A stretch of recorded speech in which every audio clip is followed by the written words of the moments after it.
Hey guys, welcome to the broadcast. My name is Jai Govind and this is your channel for grace. I'm so excited about tonight. We are here with Lyndsey, who we just got done doing the Conversations with Spirit episode on Monday on the channel, which was really amazing. And she even got a chance to do a sample energy reading for me on that show. And that's what we're going to be doing tonight, you guys. Oh my God, we already have 12 people on the list. But Boom! we're willing to take some more. So Yes. as you guys come in, I'll give you instructions on how to sign up if you choose to sign up, and we'll just chat a little bit as people start coming in. So why don't you tell everyone that's watching a little bit about yourself and what you do? I am a psychic medium. My name is Lyndsey Paul. I have been, I've had these gifts since I was a child. So I've been working with them in that time frame of my entire life. But as with most gifts, we also have to learn how to use them. So somewhere around my teens, I started to work with them more, and I started feeling a bit more connected to my own life. That was the result. So, I often say to people who come to a reading that I will tell you the truth. It may not be something people want to hear. Sometimes they're asking a question, hoping to hear their own answer. Jai, I'm not sure if you run into that. They want to know if their projections are correct. I do. And whether their intuitions are correct. But the one thing I can promise you guys, and most of you know, if you've had a reading with me before, is that I will tell you the truth. I'm not going to break your heart, though. I'm trying not to hurt people in the process, because I'm also a healer and an empath who feels things. So yes, I will get that. So, I often say it's kind of like, and I said this on the interview, which is that I feel like when I am doing readings for people, when they show up in my life, it's that they're walking through a door. And sometimes that doorway is multiple times over and over and over again. And we work together to walk through those doorways. But usually one thing that I will say to those of you who maybe don't get a reading today, even though there's space right now on the list, but if you don't get a reading today, remember that intuition is subtle, that there's these little nudges, and that we all have this intuition, and it just takes a little bit of listening and a little bit of work. And if you watch Jai's channel, and if you watch me, you'll notice like we'll kind of show you the way, we'll guide the way, we'll light the way for you. And hopefully today we can do that for those of you who have signed up for the readings. And if you haven't signed up for the readings yet, go for it. The last thing I'll say too is, what can you do to help your reader when you are, on the other side of that? Remember to breathe. Your energy won't flow and move in your aura if you're holding your breath. And I know that if you're nervous, you're asking a question that maybe you're like, I'm open, I want to know the truth. Breathe, and spirit will also flow with that. They'll flow with that high vibration. If you notice that I'm talking faster, that may mean that spirit's coming through more with me, or that I'm channeling more. And you may have to watch the replay to catch certain things. And then the other piece too is that if something doesn't make sense to you right now, it doesn't mean that it doesn't apply. I actually had a reading, just as an example, with a young man. And he was from the East Coast, and we were doing a reading, and he said, an eagle came through. It made absolutely no sense to him. And he started thinking, well, I like going to American Eagle, or I have a flag outside. And I was like, no, that would not be what that is. It's coming through for you.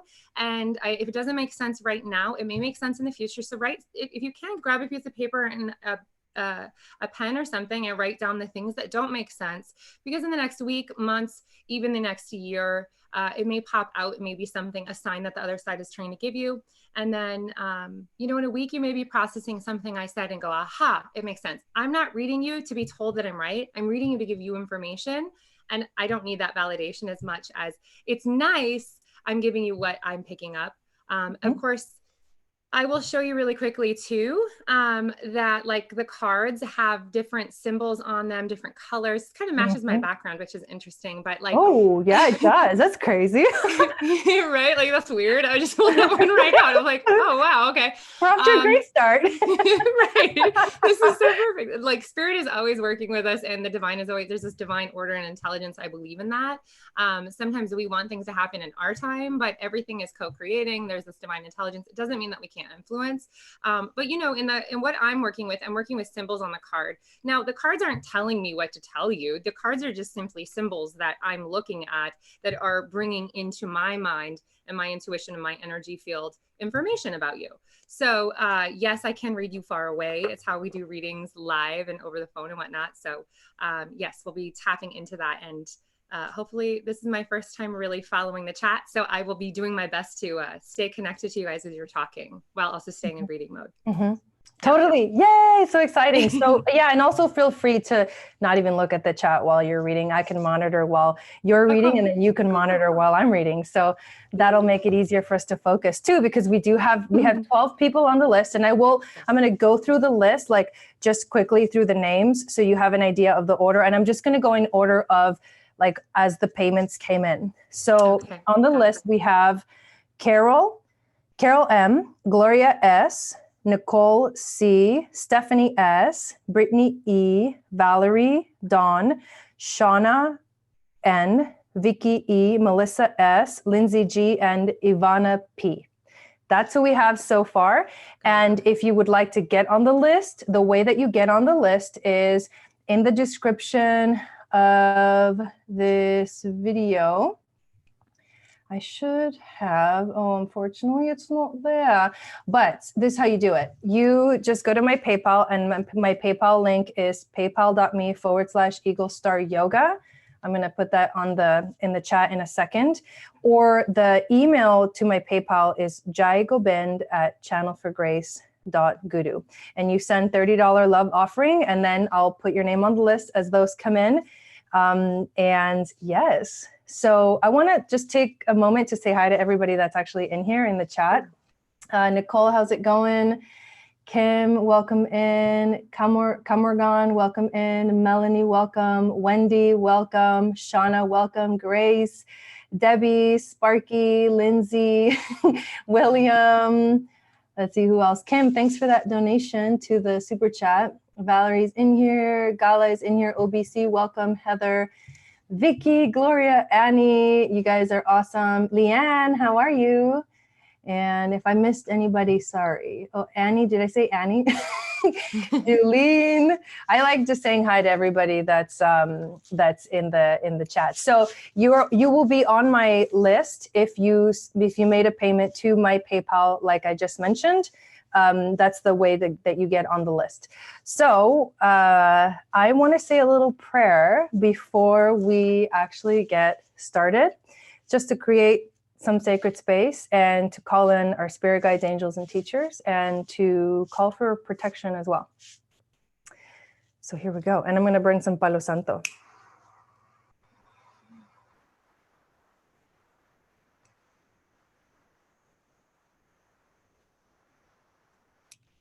All right, so thank you, spirit guides, angels, teachers, for being here with us tonight. We would like to ask that you help clear our energy and also the energy of the cards or any instruments or tools that we're going to be using for these readings for the evening. We ask for guidance and also protection of any not so happy energies being directed at us. And we would like to ask for help in holding this sacred space for all of us to feel safe and welcome, and for us to connect to our spirit guides, our angels, and our teachers as we channel these messages to you guys. Satnam. All right. And so it is. And so it is. Hey, Dawn, welcome in. All right. So is Carol in here in the chat? The first three people are Carol, Gloria, and Nicole. So we'll just start to think of either you guys might have a question or you might just want a general reading. We're cool with either. If you have a question, Carol, or if you want a general reading, just let us know in the chat. And if your name on YouTube is different than your name on PayPal, just tell me that, like, oh, I'm Carol, and then we'll there we go. Carol has a totally different name on YouTube. So Carol, let us know if you would like a general reading or if you have a question that you want to ask. Hello, Noelle and Morning Star and Amy. There's more people coming in. feels good. I even did a meditation, you guys, before we went live to get into the right space to do this. And I was like really excited about it. Yeah, I could feel spirit before I even started. Like I was doing a reading earlier and I could feel them ramping me up, which is sometimes my like crown chakra opening more. And then as soon as that opens up, it's like a party. Like I'm trying to talk and I'm like almost like feeling like I'm talking over people. So I'm like, I just like, it's kind of like when you're in a group of people and they're all talking and you're trying to say something, but like, of course, everyone audibly can hear me going, ha, ha, ha. Yeah. Yeah. Because it was like very audio oriented. Yeah. Uh-huh. Okay. So Carol's question is, she says, I am planning big changes in my life. I'm assuming that you're going to continue. Just put it all in one thing. Yeah. Make it short and quick, you guys. We got a lot of people to get through as well. Okay. So her question is, am I on the right path? Okay. Are these good for me? So she's planning big changes in her life and she wants to know if she's on the right path and if these are good for her. So Lyndsey will do the energy reading for you. And as she does that, I'm going to be pulling some oracle cards and sometimes using my astro dice. Yeah. So, Carol, I feel like the word right is what I would just edit from your statement, not saying right or wrong, because the right or wrong is coming from a place of whether or not you're satisfying the world. And I feel like as I look at that, it literally is more about you on your path singularly. There is still a conflict mentally that you're moving through that does feel like, as I look at that with the duality of what you're moving through some old thoughts, some old energy. And as I touch in on that, there does feel a bit to be a bit of fear. So extra grounding right now would be really important for you. Put your feet on the ground, take your shoes off and go put your feet on the ground if you can. I know it's winter. I told somebody to ground the other night and they were like, but I can't, it's cold. I said, I don't care. Put a blanket on if you have to, and put your feet on the earth, because the rhythm of the earth is connected to your body. And sometimes when we are helping other people and doing other things, we can forget ourselves. So grounding is going to be really important for you. And then I feel like you're also learning a bit more about, whether or not you can do what you really want to do. Give yourself permission to do that. I feel like there have been some things that perhaps by circumstances you weren't able to do for yourself, but now is the time. It feels like this is the doorway we're talking about, you walking through and energy returning back to your path so that you can focus on you. Taking moments for grief is important. I do feel some sadness. I feel like you have full support from the other side. You already know this. However, I do feel like as I look at this, you're thinking there's a move that's happening. There's some financial changes that are happening this next year in 2020. And what I do really feel like at this point is that you are finding a new foundation for yourself. So the grounding and the earthing is really important, as much as giving yourself permission to see that, yes, you can do this. And it does feel a little scary because there is new energy entering as well with all of these changes. But 2020 is really about that number 4. It's about that grounding. But I do see a lot of old chaotic energy leaving your life and a new good kind of chaos, which is like change entering this year. So ground if you can. So yes, I would say that you're moving in the right direction. What does hold you back at times is fear and grief. But again, with emotions, we just have to create the space to really process them and move through them. And, I think as you explore them, you're going to open up to more healing. But I don't know if you've ever been in a grocery store and then something happens and you just start crying and you're like, where did that come from? But that can be over time of just suppressing an emotion that we get to this point where we really can it'll come out in just the weirdest places. So just let yourself process it and don't tell yourself, oh, this isn't the right place or this isn't appropriate. Let yourself process the emotions, even if you're still staring at like a jug of milk at the store. Like give yourself permission to really just release it and process it right there, because that's when the emotion wants to come up and leave out of the physical body. you know, so there's that energy field. Remember, we talk about energy, and your energy is always breathing. And if we get into that process and go, well, it's not an appropriate place, I shouldn't do it, you're telling yourself, I don't feel safe, I can't process this, and we suppress it even further, and that can turn into physical illness. So taking care of the body also means processing those emotions, even if it's in the milk aisle at the store. Yeah. And I pulled a card for you from the Moonology cards, and the card that you got is the full moon in Virgo, which says you are good enough. And I think this ties into everything that you just said, Lyndsey. There's an energy here of that sort of insecurity and wanting to, you know, looking for the affirmation from outside of you. But one of the most important things is to look within you for those deeper answers. And I do also believe that you're on the right track. And the way that you're going to even align yourself even more is to build that confidence from within, because the truth is that you are good enough. So you have to just like let that kind of sink into your whole being. I also rolled the Astro dice for you, and you got Neptune, which is the planet of dreams. He rules the 12th house, and this is like the subconscious mind. This is also the divine energy. This is also the occult, or the wisdom from the beyond, like the mystery wisdom. And sometimes, you know, Neptune can be those beautiful dreams that we have that we're like moving or wanting to move in the direction of. And Neptune can also be like the energy of escaping reality. So there's this play between, you know, really following your dreams, and then also when reality hits or when things get heavy, this energy of like kind of hiding, wanting to hide or escape. But this is definitely not a time for you to escape. You also got the sign of Gemini. And Gemini is all about talking. Like Gemini doesn't stop talking. Gemini is always expressing itself and using their voice. The throat chakra is like the most powerful gate for the Gemini energy. And so it's like you're in this process of like discovering things maybe about yourself that you didn't even know. And I feel like these new decisions that you're making, I would trust your intuition and your gut feelings on those decisions that you're making, and then let that be expressed through you. And also the last thing that you got is the 4th house, which is the house of the home. So I also feel like there's something here where you're discovering what home really is to you. Like, what is home for you? And also it's connected to your emotions, because the 4th house is ruled by Cancer, which is the ruler of the moon.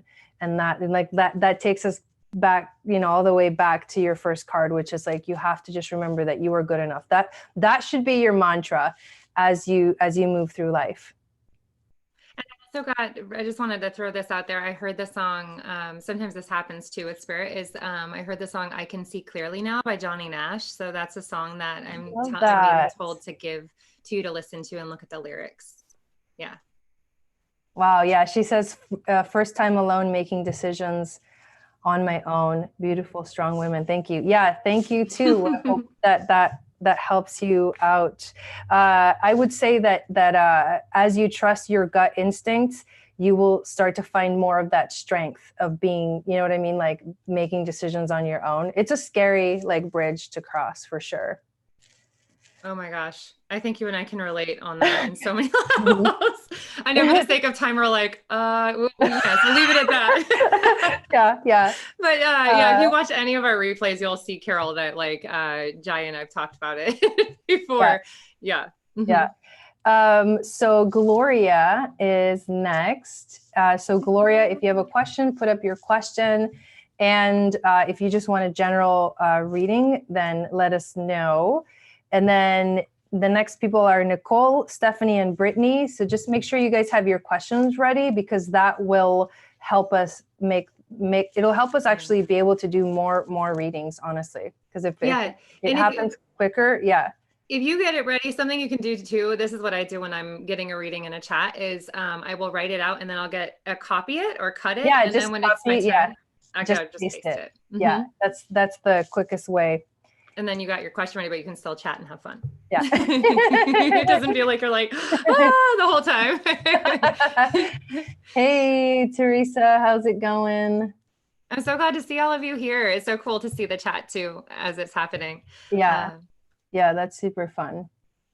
Well, as Gloria, I'll start reading, Gloria, because I know I always have a lot more to offer than just the question. So Okay. if I see the question, I'll just, I'll go to it. But something that I'm picking up right now is just feeling a little disconnected, Gloria, like feeling like maybe there's some connections that we've lost that might have been like an enforced change in the physical world. But I feel like you're being reminded right now to reconnect to those that are enforcing and like enhancing and supporting the world that you want to live in. It just feels like there's a little bit of this disconnect. I do like the feeling of like that you're giving yourself more self-love because there's all this beautiful tender pink around you, which is somebody who wears their heart on their sleeve. And there's this beautiful blue, kind of like the blue in my background. It's like this beautiful blue. This is the electric blue that Jai had, by the way. But the blue is communication. Everything is communicating to you. But when we're in the healing process, sometimes we don't always hear the communications because we're in the middle of processing it on a physical, emotional, energetic level. So maybe even spending a little bit more time to listen to spirit would be good for you. Mediumship is something I feel like you might even jump into more of this year. And then also remind yourself to be able to laugh at yourself, because I feel like there are going to be moments in which you're like, oh my gosh, and you get so frustrated and you can either yell and scream and lose it, or you can laugh. You definitely have the support of your partner. That card comes up, and in that keeps your world in a state of balance, which I really like. You've been hard on yourself about your past. I feel like sometimes you look over your shoulder and you look at your past and you are harder on yourself, but also know that without that pressure, you maybe wouldn't have turned into the diamond or the beautiful, precious gemstone that you are today, which sounds a little corny and cheesy, but I feel like that applies to you, that you've literally been in a pressure cooker in a lot of situations. And that this year is all about like tapping into that creative process and learning how to create what it is that you want. But I feel like embrace the moment and learn to laugh at yourself just a little bit, and reconnecting with what it is that you want in your life, in your world this year is really a gift that you can give yourself. Mm-hmm. I love that. Yeah. And she just wanted her general reading too. So you were right on that.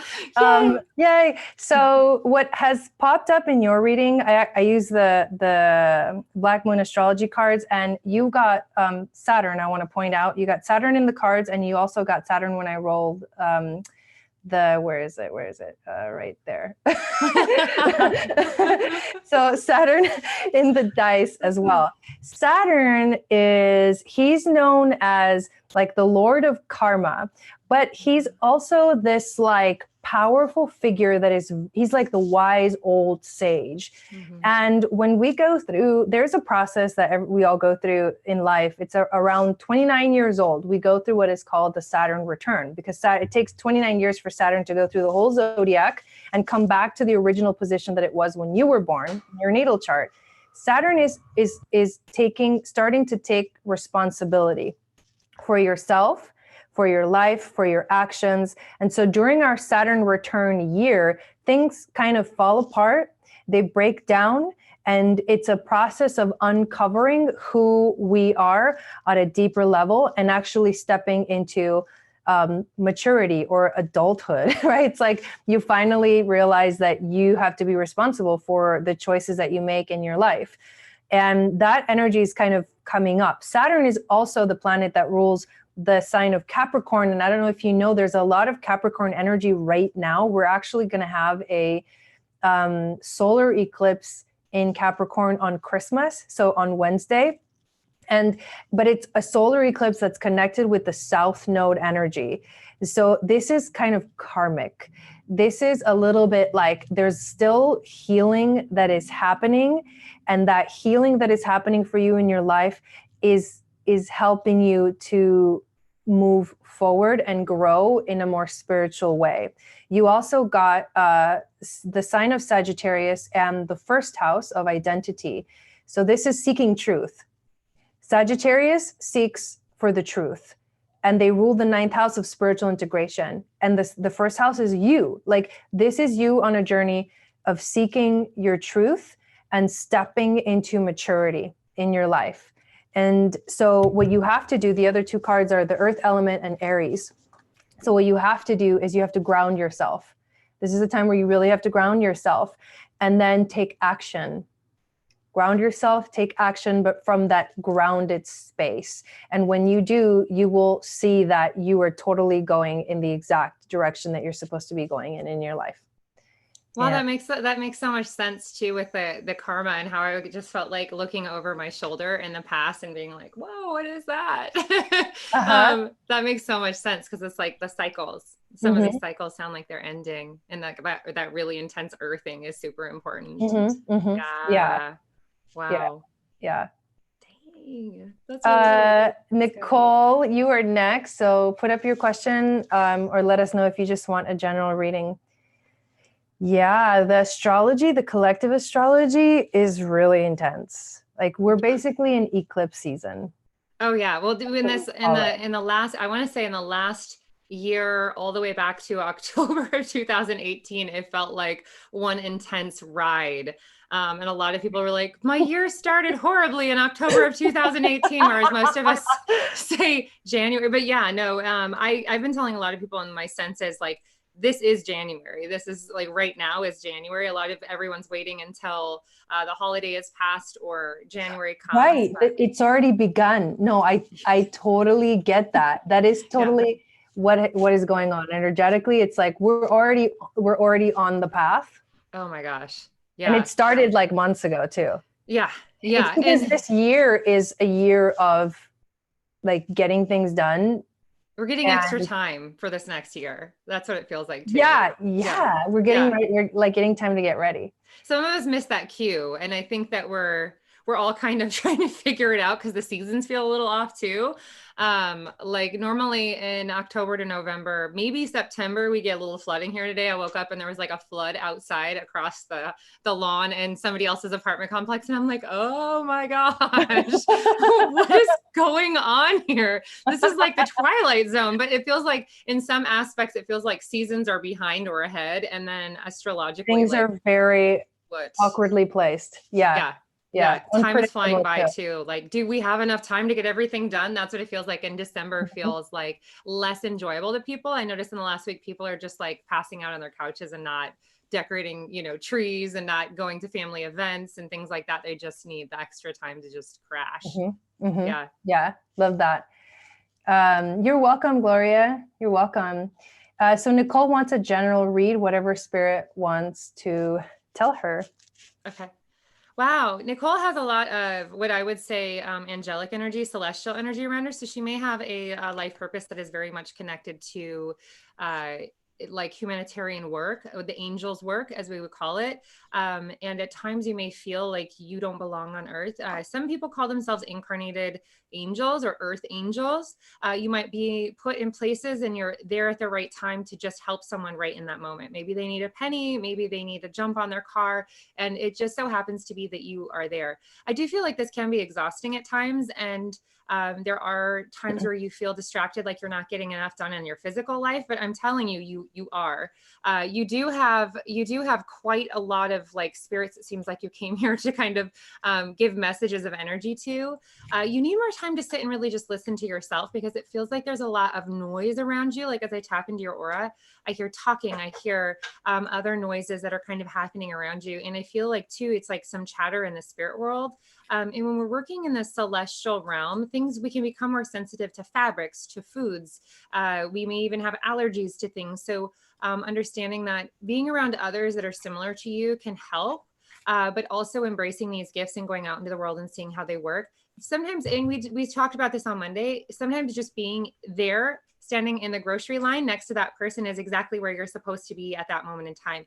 Doesn't mean you need to take on other people's energy and like take their pain or anything like that. But I definitely feel like I'm talking to somebody who's more of an empath. When I tap into you, Nicole, I feel like this year, I don't know why we're moving into 2020 and I'm like this year for you, but I'm moving in the coming months. I feel like you're going to be tapping into some major passion.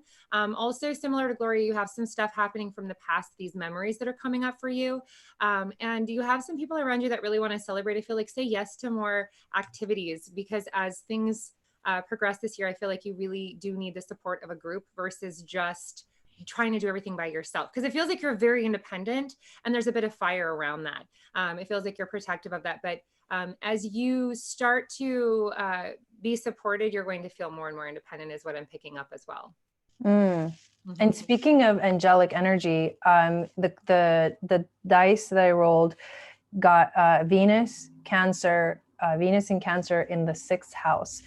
And Venus, so if you, like, I've heard that when you're born with your sun conjunct Venus, this is like the angels always surround you. Like, I was actually born this way, and it reminded me of that. One astrologer once told me that when you have that in your chart, it's like you go through life and it's almost like there's someone always taking care of you. Like, there's someone always protecting you. It's like the angels are around you. She just said her Venus is in Cancer. That's I'm totally getting chills right now. Right before she said that, I'm like chills over here. Yeah, like, I know.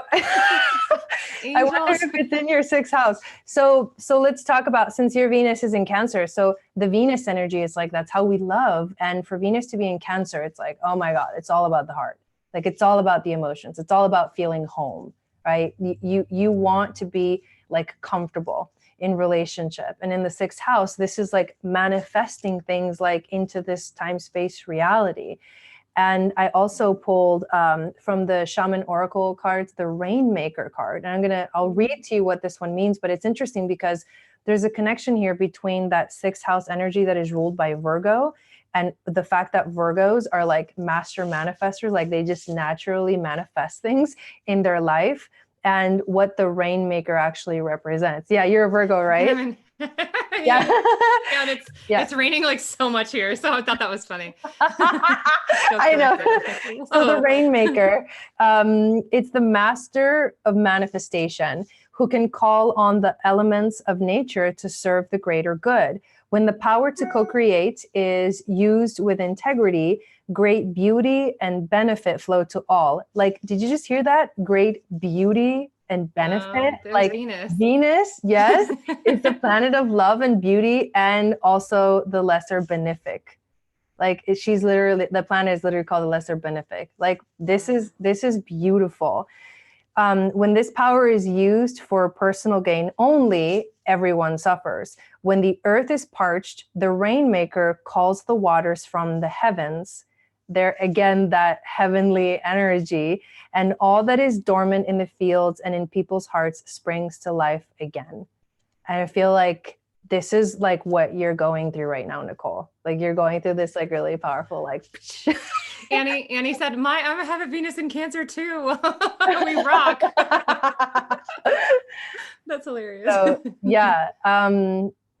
Yeah, that's what's coming out. I mean, I feel like it's an invitation for you to create something, like step into your creativity. The 6th house. And yeah. I was going to say, it's really hard sometimes when you are around a lot of conflict to not take it personally. Like, what did I do? Why am I being punished? And just remember, it's that you are a pivotal person in a lot of people's lives and on their path right now. And you just are going to be exactly where you need to be.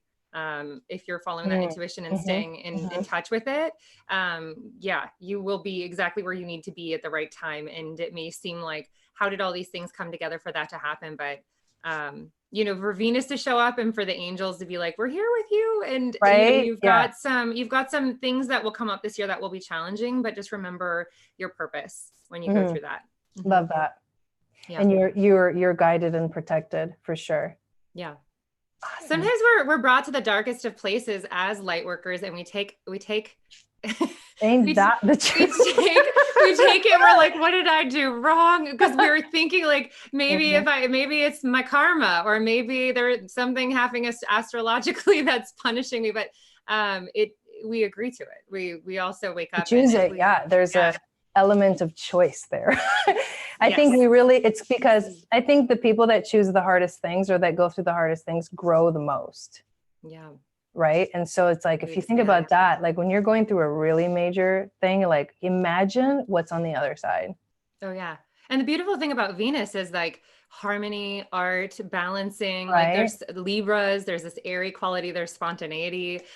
Cancers is that deep, deep emotion. It's like, all of that is really, really good. So there could be some major emotional events this year for you too. Not that we don't have that every year, but for you, it may take more of that tone. Yeah. No, I can see that too. Yeah. Cool. So the next 3 people on the list are Stephanie, Brittany, and Valerie. So Stephanie, will you please put up your question, or if you want a general reading? And we have a very lively chat tonight. Yeah, I love it. Yeah, you guys, I'm still, you're teaching me how to read this as I'm reading, and it's very interesting to look down and see all the comments. So I'm really enjoying it. So thanks for the comments, you guys. Yeah. I love that Nicole said she resonated with it. She's a medium and she also feels a pull to angels. So that's really cool. There's a book that I got. Oh, I don't think I have it here. It's in my other bookshelf, but there's a book that like goes through all of the different angels, like Archangel Michael, and it just tells you their stories, and it's really cool. If you want to learn more about the angels, like definitely search for more information wherever your intuition guides you. Oh yeah. Yeah. And it's interesting. I think for those that have followed the angels, and I'll just say this as well. We used to have Doreen Virtue, who converted, and she still has a lot of information out there, but somebody who's really fabulous too, that works with angels, is Kyle. I think his name is Kyle Gray. Is that right? Kyle Gray. And he is, he works through Hay House, but he also is Irish. So I think he's Irish. I'm just interpreting his accent. I'm like, maybe he's Scottish now that I'm thinking about it. I have him actually. I'll get the name of the book that's on Audible here really quick that I have saved. So I can tell you, so far it's pretty amazing. Like brings through some really good points that I didn't even think of. The name of the book is Light Warrior, and it is Kyle Gray. And so that looks like it's definitely been wonderful so far. And I've only listened to about a chapter and a half of it, but it's been really good. And he talks about like as a light worker, but more towards like being an earth angel. And if you have that calling and what that means and unwrapping that. So that might be something you might want to look into. Well, and anybody who resonates with that message, really. Yeah. Totally. We haven't gotten to Mel's, so you're good. Don't worry about it. Just hang out. I haven't seen Stephanie's question yet, so we could just go to the next person, and then when we see her question come up, we can do her reading. Okay. So Brittany E, are you in here? And then if you are, please put up your question.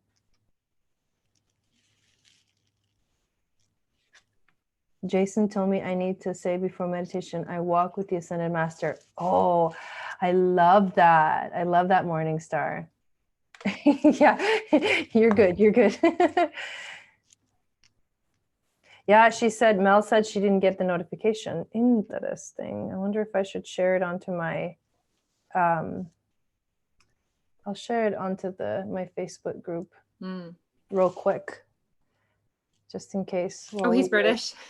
Carol says he's British. I was like, he is? Okay. He has a very, very thick accent. And sometimes he says things and I'm like, what did that man just say? What was that word? In all directions, things that, but very fast. It's very, very good.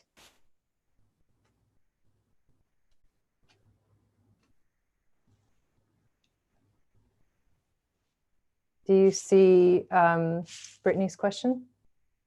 I did not see Brittany's question yet. And then, so the person after that is Valerie. I just posted into the Facebook group to make sure. I think Stephanie and Brittany are in the Facebook group, just to make sure that I'm looking for you guys. I see you. You're out there. Oh, Valerie says, a general reading, whatever guidance spirit has for me. Okay.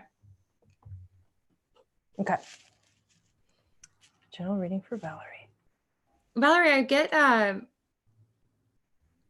get some like sadness and some loneliness this last year, and I'm feeling like, I feel some grief from this year. And it's like, I feel like there's spirit standing all around you. I particularly sense a man with you as well. I feel like this man might be older to you, like a father figure. I feel like you're starting to really like geez, part of loss is that we become super vulnerable. We start feeling vulnerable. We might even go inwards and hide a bit if we felt like we had like somebody around us that was pretty instrumental to our safety in the world or how we navigated the world. I do feel like there's a message for you from spirit that's saying you're not alone, you're not alone, you're not alone, and that they're there for you. And all you have to do is really, and this is something that I teach people too when we're doing mediumship, is that you have to create a dialogue with the other side. Speak to them, talk to them if you can. If you're frustrated, talk to them. You know, the people that are on the other side of this realm are also still connected to us through those emotional bonds that we have. Bringing through a memory, a happy memory of something that maybe, I'll just use an example, like my grandfather on the other side, he and I shared a love for sweet things. So remembering standing in the kitchen and what it was like to stand in the kitchen with him and eat a piece of his favorite cake and have him talk about the frosting, even though it wasn't the most impactful moment in my entire life with him, that memory has a lot of emotions attached to it. It has a lot of energy around it. And emotion is really just energy and motion. So if you can remember a moment where there was energy shared between you and a loved one, you can actually create a stronger bond to them, and they can not only hear you, but you might be able to feel them and hear them as well. What I would say too is, I just keep picking up father, father, father. So I feel you said like my dad. Oh, okay, I got it. I was like, dad, dad, dad, father, father, father. You know, one of the things that I would say too with dad is that that love between a father and his daughter, just it never dies. It doesn't, no matter how mad you get at your father, no matter if you're like, I'm never talking to you again, ever. Like there's, you know, there might be frustration. That will never die. You'll always have that bond with that person. Even if you choose to never see that spirit ever again and you cut them off, there's a bond there. And there's a reason that we chose certain people to be, you know, our parents. What I would also say too, is that you had a really strong bond, I feel like towards the end, but I see you as a small child holding his hand and looking up to him. So I feel like this was somebody who was pretty integral in your life. You know, try not to close down around the grief as much as, like, I would say open up to it. This year may feel really like, I wish dad was here, or I wish I had his voice, but I feel like instead of what I keep seeing is a vision of your heart space. And I keep seeing like something coming around and tightening around it, which can be anxiety. It can be fear. It can be worry, stress, doubt. There may be other things going on that are connected to this, which I'm getting. Yes. My guide is like, yeah, there's other stuff going on in her life right now. And it feels like you're pretty instrumental to that, but open up the heart space instead of closing down around it. It feels like to me, there's a request from the other side for you to become more vulnerable in the process that you're going through, which feels like becoming naked, completely naked. And so again, we said this at the beginning of this broadcast, but vulnerability means like opening up, opening up and feeling safe. So finding that safety in the space in which sacred space for me was where I started to unravel a lot of my traumas. I do feel like the message from your father is that he loves you so much and he is around you. And I feel like he is saying he's okay. And I also get this light around him. And I feel like if this is someone who's crossed over. So I'm thinking you're saying your dad is crossed, but I do feel like this amazing light around him. And I feel like he's in front of you guiding the way. And I feel like you were somebody that always wanted to help him, but he's now in front of you, guiding you and pulling you forward, pulling you through what feels like a bit molasses or mud-like energy, where it's kind of like, you know, we have to play around in the mud in our earth lives to really move through some of the things that we agreed to move through. But your father is like lighting the way. He's sunshine, and you just follow the sun, follow the sunshine. And your father is that light, I feel like, who's just kind of pulling you forward. So wow, that's crazy, because so I rolled the dice and you got the North Node, you got Capricorn, and you got the 7th house of relationships. So when you said that shining light, you know, you say like go towards the North Star, or, you know, like move north. It's almost like, and I was like this. Yeah, it's like the light. This is the light that guides the way. And that's very much North Node energy. That's like, you know, you're moving closer to what is, you know, something that is your purpose here. And the Capricorn energy is, it's a maturity. Like Capricorn is a mature energy. Capricorn also works really hard to get to where they want. And I would say that you're, you know, part of the message here is that you're moving towards maybe even like starting something back up again that has to do with career, or I know that you have a pottery business. I don't know why that's coming up for me right now, but it's possible that within that realm, there is some creativity that is awakening for you and is kind of like pointing you in the right direction, at least to like let go and release of any negative emotions or that grief that Lyndsey was talking about. And I also see, you know, in the 7th house of relationships, like you're also learning how to like deal with relationships in your life. So the relationships that are around you, or the people that you are in relationship with, those relationships are changing and they are maturing, and they are also teaching you how to get to a place where you see everything clearly from a higher perspective. The card that you got from the Shaman Oracle is water. This is so cool because water symbolizes purification, regeneration, birth, revival, and cleansing. It signifies an evolutionary shift from former self to new self, which would be explained by this North Node energy, or like guiding you in the right direction. There's many myths around the world that speak of this great flood and the new life that is revealed after the deluge. Water begins without boundaries. And then as soon as form has separated itself from water, it becomes under the laws of time and life, thus acquiring limitations. So your invitation is that when water arrives, you're invited to watch your emotions. Water is the emotions, and water is also the moon. Know they are going to be changeable, and do not settle on a conclusion at this time. If you feel joy, feel that fully. If you feel sad, allow sadness to move through you. Water invites you to see the ebb and flow of events and trust that you can ride the wave of opportunity when it arises. So the natural flow is here. You just have to go with it. That's the message. Water is so cleansing too. It really is. It can bring in such new energy, and it might initially cause damage. Like I'm watching this flood happen outside and I'm thinking of all the damage that could happen with too much water. But then once the water recesses and it goes, it usually has cleansed away things as well. So, you know, when you talked about the ebb and flow of it, it's like there is going to be things that wash out that just fall away too. Yeah. So yeah, you guys can still get on the list if you want to. The way you do it is you make a PayPal payment to my PayPal, which is, the email is jaigobind@channelforgrace.guru, or it is paypal.me/Eagle Star Yoga. I'm going to see if I can enter the link, but since Britt has arrived, Britt, if you have a question, feel free to put up your question, or if you just want a general reading, then let us know. And I'm going to try to put that link here. I just put it in there for you. Oh, cool. Okay. Yeah. You listen to the ocean waves to sleep. That's really nice.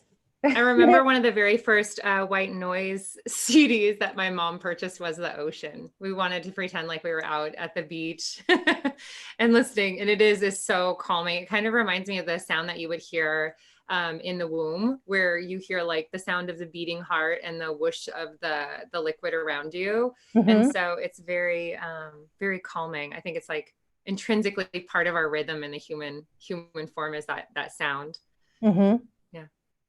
Okay, so I didn't see the link that you put on there, but it's all good. So I just put it, so I think you'll just be able to click on that link and just send $30 and I'll put you on the list. So Britt wants a general reading, please. Okay. And gosh, as soon as I tap into your energy, I feel overwhelmed anxiety in the chest space. And so like, I'm just going to interpret what that means to me. First off, I feel like you might struggle with anxiety attacks or anxiety. This already feels like you just take on too much of other people's stuff and energy. So this means you're empathing a lot. You're holding it in the heart space. Sometimes we do that where we have injury, weakness, or even a strength. So as soon as I step into that, I feel like I'm hearing one of the guides warning against this being something that could turn into something becoming heavier and heavier and heavier. And sometimes we carry things on our shoulder, but for some reason I feel you carrying it here in the front. this feels like just getting a breath in. You might notice breathing difficulties too. This could be related to like asthma, allergies, something like that is what I'm getting, and trying to feel like you can fully breathe in. Sometimes when we have asthma, or we have breathing difficulties, this comes down to whether or not we can really allow ourselves to fully feel this life or breathe it all the way in. Sometimes we can reject what we're experiencing in our life. Simply our bodies show us too. So anxiety can be an energy that is also not ours, that we took on, that we're trying to digest through, that we can't digest because it's not ours. So this is like a cleansing. To me, this means, I would say there's a need for support right now, and reaching out, asking for help, which means being vulnerable and seen. But I do feel like there's a weight that will be lifted off your shoulder. I see an older lady, like I feel like grandmother figure in this life right now that you can turn to and ask for support. I feel like she's got that elder energy, and there's wisdom that she has for you. And I feel like, gosh, it reminds me a little bit of Betty White. Do you know how Betty White looks so innocent, but then she just says the craziest thing and you're like on the floor laughing, like, I can't believe that this woman just said this. Like, I feel like you have that around you. So yes, you've got quite a bit of energy, and it feels like so many different directions moving around you. I feel like there's this whirlwind though, and it feels like anxiety and just trying to catch my breath. Yeah. So you also have some memories coming up too. And although I feel like they've sort of been under wraps for a while, I feel like there's some positive, happy memories that are going to come up after this anxiety kind of moves out of the way. And then of course I hear a greater call for like physical grounding. But for me, this doesn't mean just going and putting your feet on the earth, like I was saying earlier with someone else. For me, and like I'm picking up on exercise, like physical movement in the body to release energy out. And that may be why there's anxiety. I feel like there's schedules have become something that's very much in front of you. So bringing back some focus to the physical needs that you have.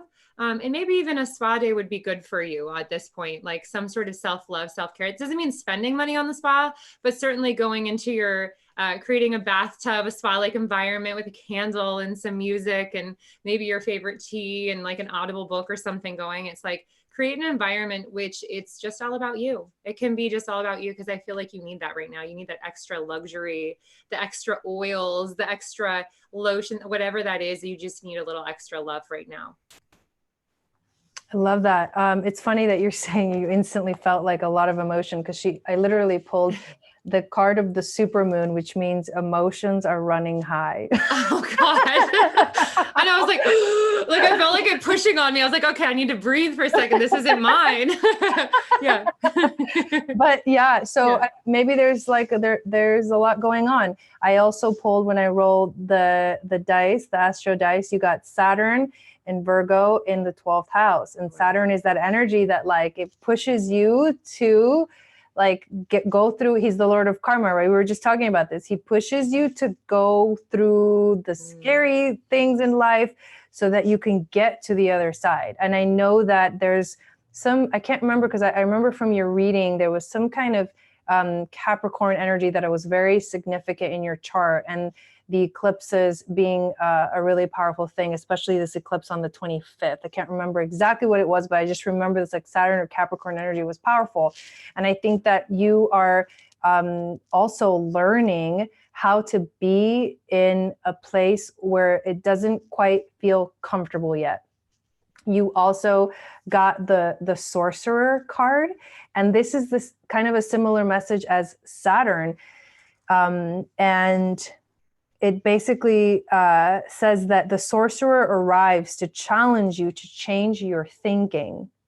You're given a second chance, correct your course, and practice not blaming others for the darkness that lives inside you. Make peace with it and choose another way. So I feel like there could be like a negative reading out of this, but what I really feel is this energy of that dark night of the soul moment, or like the darkness before the light, and connecting with it fully.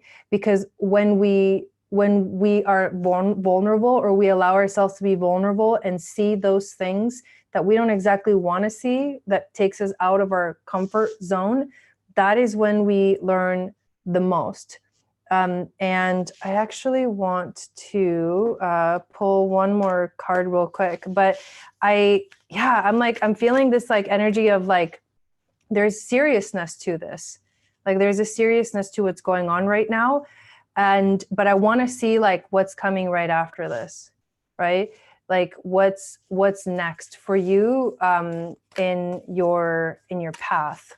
Yeah. What You were yeah, saying you were that, saying, yeah. I started, when you said the intensity, I was feeling it in my physical body again. So I almost feel like it's like taking on what she's taking on and then bringing it all the way physically in. It feels like it could be damaging long term. Yeah. Okay, so like, yeah, like if you don't let it go, then Yeah. it'll get worse and worse. Yeah. Yeah, definitely. Don't hold on to it, for sure. Don't hold on to it. The card that you got is co-create. This is really pretty. There's an owl in this card, and that is gorgeous. connecting me.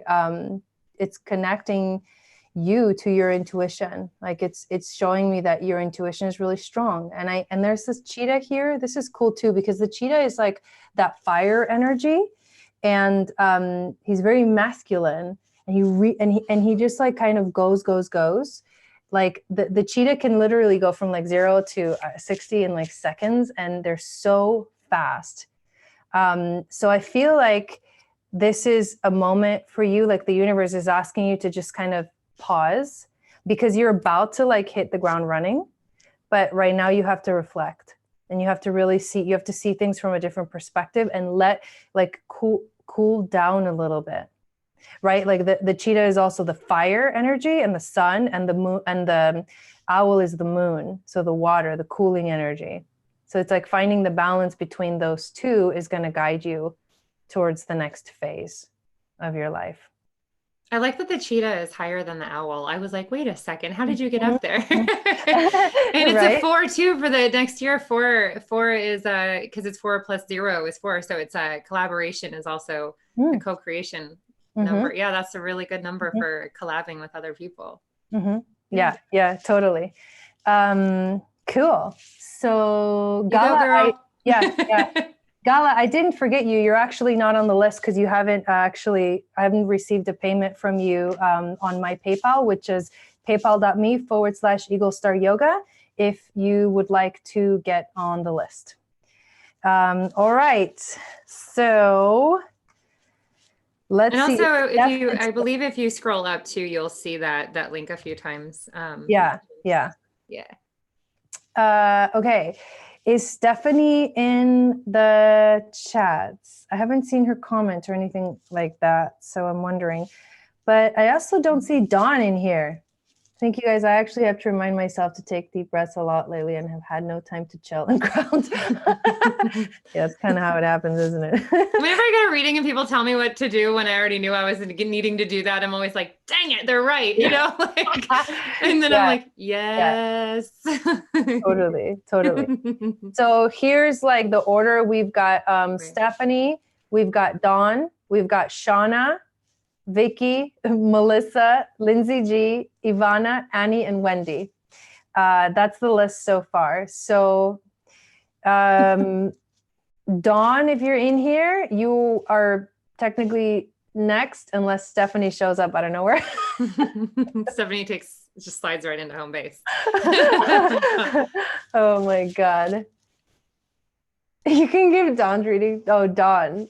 Oh, Morning Star is I'm Dawn. That's got it. Wait, what? No, Dawn as in DAWN, Dawn. Yeah. Okay, Dawn. So what is your question, or do you want a general reading? And apparently I've like, you know what I mean? Like, I don't remember that that's you. So I like the brain fart. Sorry. It's a lot. I gotta say, there's a lot that you're looking at as you're live, right? You're looking at your production, you're looking at the chat, you're looking at multiple places and multiple forms of community. You are like in Mercury by 1,000% at this point. Yeah, Lavish, you can still get on the list. You sign up. Brittany's putting up the link. Thanks, Britt. It's a $30 love offering to paypal.me/Eagle Star Yoga. So I just want to clarify real quick. Gala, the payment that you made last Friday was not actually for these readings. It was for something else that we were doing, and the video was already over. So I think Jason was trying to contact you about that, and letting you know about that. So if you want to get on the list for tonight, you'll have to make a reading to my PayPal. Okay, here we go. So how can I use my energy to bring more tranquility, loving communication, and joy with my children, their spouses, grandchildren, and their father, especially during these holidays? But tools in me that will best help me help all of us heal for a more joyful life. Okay, I'll start with, so the first thing I see that stood out to me was the word their spouses.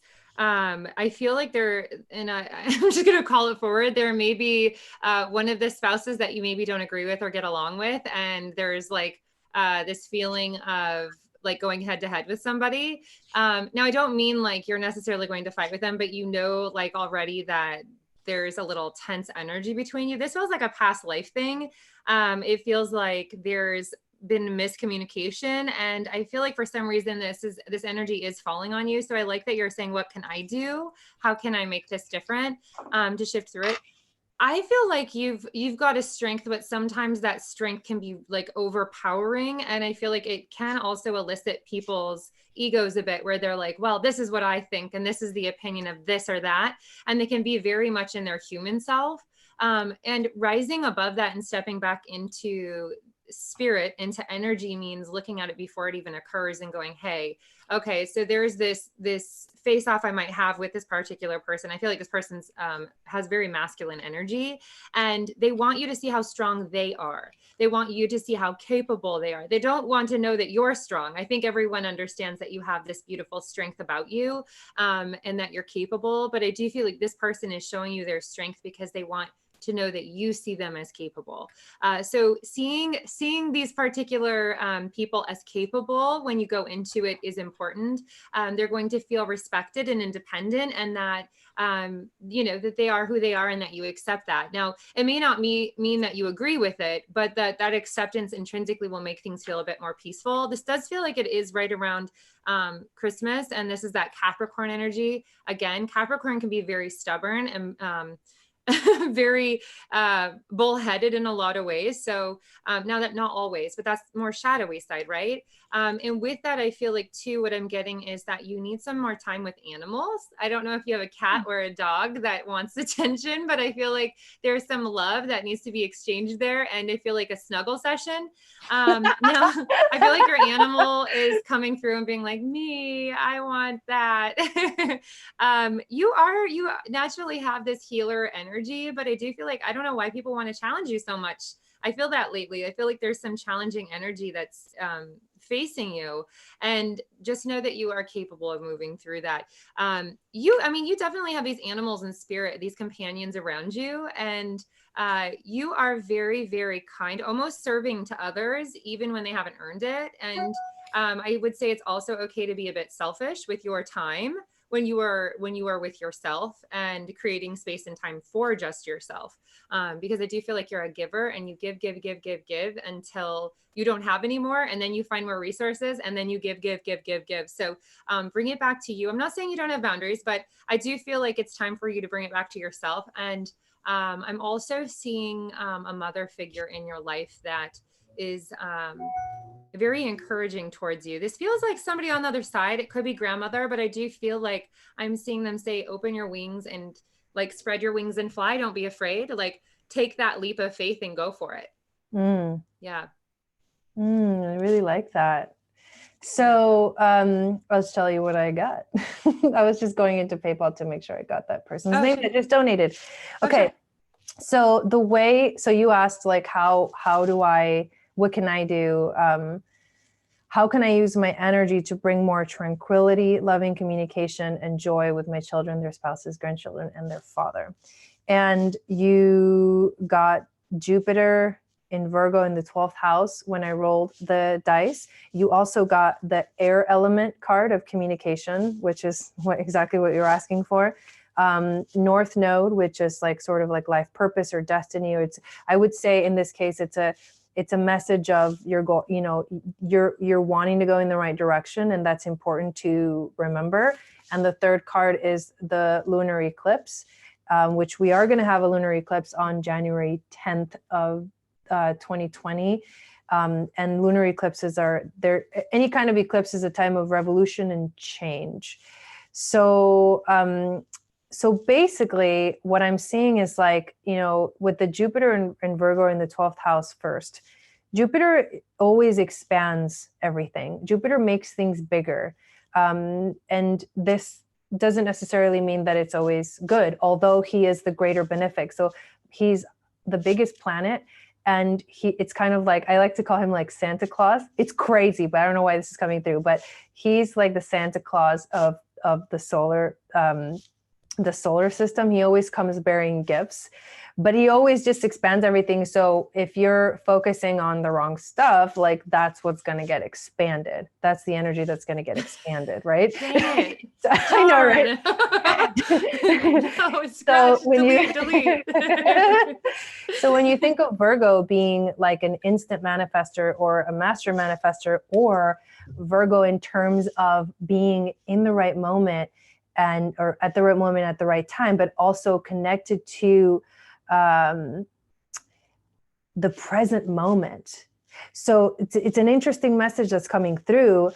Jupiter is asking you to expand your ability to be in the right here, right now, even though you got the 12th house, which is the house of the subconscious mind. And it's like the opposite, right? Like this is the present moment. And then this is like the subconscious mind, like all the way over here. And you're being asked to like pull from what you know, like pull from that inner knowing and bring it right here to the present moment. And when you bring your focus to the present moment, it's like, that's when you are able to communicate from a higher perspective, or you're able to connect with your soul. Because here's what I'm seeing. I'll tell you what I'm seeing, because I'm having a hard time kind of describing, but I'm seeing like someone meditating. And when they're in that quiet space, I'm feeling like everything. Like I'm feeling the universe, like I'm feeling the power of the universe, and I'm feeling like truth with like a capital T. It's like you feel the resonance of everything, and you realize that, like what we say, we are all one, or we are all connected. And then what happens is your heart opens. When you sense that, when you are in that space, when you feel that, your heart opens and expands. That's what like Jupiter wants you to do, but it will happen when you like just tune in. Just tune in, and like what you'll know what you need to say, right? Like the air, the communication, you'll know what you need to say. You know, you'll know exactly what to do in that moment when you like connect to that exact moment. But yeah, so that's the message. It's like the way that you can do this is to just drop into your heart space, be right there with what's in front of you, like no judgment. I feel like there's one big cry that wants to come out, because as you talk about it, I feel like crying, like there's this energy that's just like needing to just release. Yeah. Wow. And that's possible. Yeah, you might need to do that as well. One big cry. One big cry. Yeah. But what I'm saying is like not necessarily meditate, but when you're interacting with these people, come from that space. Oh yeah. Come from that space. And something else I keep hearing too is I feel like there's a father that you need to like look at forgiving, and I'm not going to tell you need to, but like there is a need for looking at going to the past childhood. I feel like the ball was literally dropped. Like you were left holding a lot of responsibility. And I feel like looking at forgiveness, but going back to childhood and father is what I was picking up.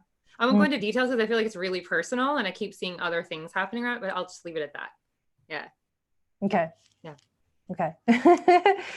Let me write these couple of names down. And okay. Let me make sure the list is good. She's making sure all of you can get your reading in. So thanks for being patient, you guys. Yeah, totally. Yeah.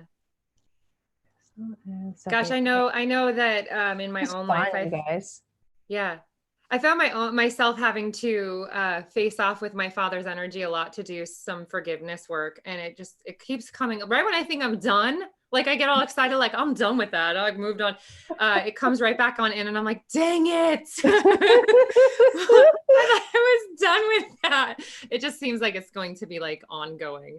The healing process goes on and on and on and on. Because it's interesting, like how memory can come up. Like in psychology, they say that we're always recreating memory, like that our brain actually has to recreate the memory. But I do think that spirit remembers, and sometimes our spirit remembers more than just what happened here. Like we go back to past lives. So like when somebody has done something that they've done again, and we have that disappointment with them, and we're like, you did it again, or we have a grudge that goes way deeper than just what they did. There's usually more to it.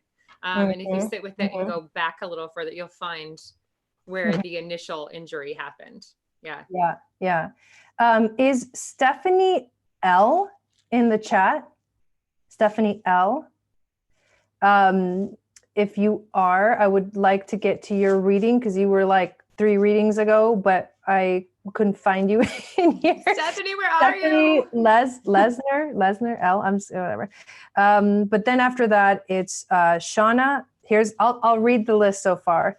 Yeah. After Stephanie, Shauna, Vicky, Melissa, Lindsay, Ivana, Annie, Wendy, Crystal, and then Stephanie S. And then there's only 4 spots left. 4 spots, y'all. 4 spots.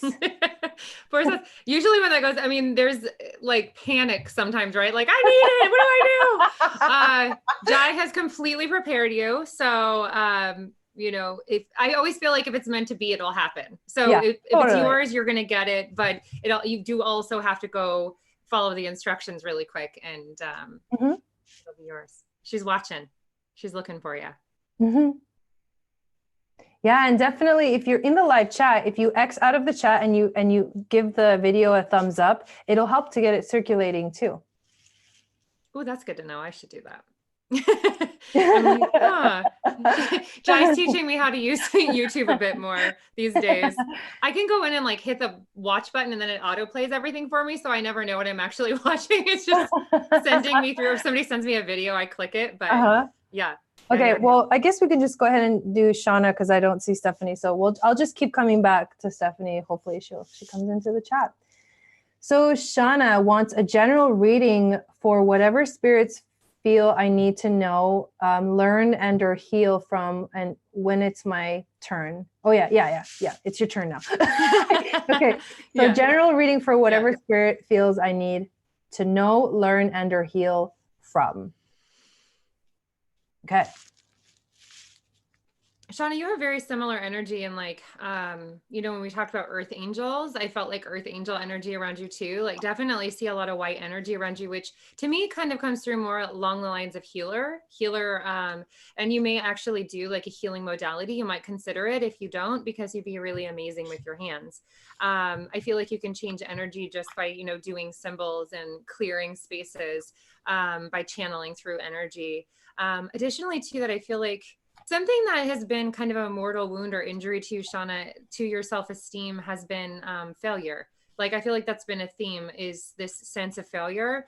And I do feel like facing that, like almost, when we don't get something we want, or we've focused on it and we do it and we still don't get the accolades or that victory. And ultimately we end up kind of sulking or walking away from that. I feel like in your life, you have this really powerful energy, but stepping into your power is really required. Now, it doesn't mean that stepping into your power doesn't mean being a complete jerk.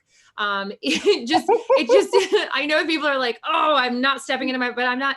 I was saying that today. It's just owning it, right? It's being vulnerable too at the same time. And I see that you've got this really powerful energy, but like the feeling of not succeeding has really impacted you, like the feeling of failing. And so you can be your own worst enemy. That's what I'm picking up, is like, you can be harder on yourself than anybody else can. And you need to lay off it a little bit. Like you like quit being so mean to yourself. I feel like there's times where you really push it, but I do feel like over the years, you've come to a more grounded place. But you still have a lot of like emotional things that you want to do, like some ground you'd like to cover, some spiritual goals that I feel that you're aiming for. Ultimately though, I too also want to say that, your sense of inner peace is what is going, like, if that is not at a center for you, you won't do this work. I feel like it's a soul agreement that before you came here, you were like, in order for me to do this work, I need to feel my center. And I feel like spirit agrees, they understand, but I feel like finding that center first is the beginning of that work. It's not afterwards. It's not like, oh, well, I ran a marathon and now I'm going to get better shoes. It's find that center, get the better shoes before the marathon, give yourself what you need now. And then the work will do itself. You'll step right into it and it'll just be a flow. There is some other goals that I feel like you might have around the home that I'm not going to mention here. It feels personal again, like really, really personal. And there are, one of the things I can really remind you of here is that you cannot control other people. You can't save other people that don't want to be saved. And if others are not going to take responsibility for themselves, that is a choice that they are making, and you do not have to take responsibility for them. I do feel like there is somebody specifically around you that is sort of taking advantage of your energy a bit. So just know, I mean, yes, some people know that they're not taking responsibility and it's a form of manipulation. But I do feel like you require a bit more space to be with yourself, to have that center. And I'll stop talking now. Like that's what I'm getting. And I see a rainbow too. There's like it's almost like in spirit world, there's ADD going on for you right now, Shauna. It's like this and that and this and energetically this. And so there's lots of different levels of energy moving around you that I'm picking up. Yeah. I love that you said a rainbow, because one of the cards that I pulled is Chiron, and Chiron he's the wounded healer. He teaches you how to heal. And he also teaches you that by doing your own type of healing, you actually become a healer for other people. Sometimes by just becoming the example that others are able to see. And sometimes by literally becoming someone who literally heals people, right? Mm-hmm. But Chiron is also known as the rainbow bridge between the inner planets and the outer planets. So we can use that as an analogy of what's going on with you right now. Right now, there's sort of like this separation between like your inner world and like your outer world. And you're learning, Chiron is here to show you how to take that, like build that rainbow bridge between the two, so that there's balance in your life, so that there's more connection in your life, so that there's more understanding in your life, because the inner planets are who you are and the outer planets are everything around you that is affecting you. So if you're not seeing clearly, if that rainbow bridge is not there for you to be able to go see it and then come back to your inner world, like it's going to be chaotic, or it's going to feel a little bit chaotic. You also got the Cancer card of I feel, and the Capricorn card of I use. And right now, the nodes, the North Node is in Cancer and the South Node is in Capricorn.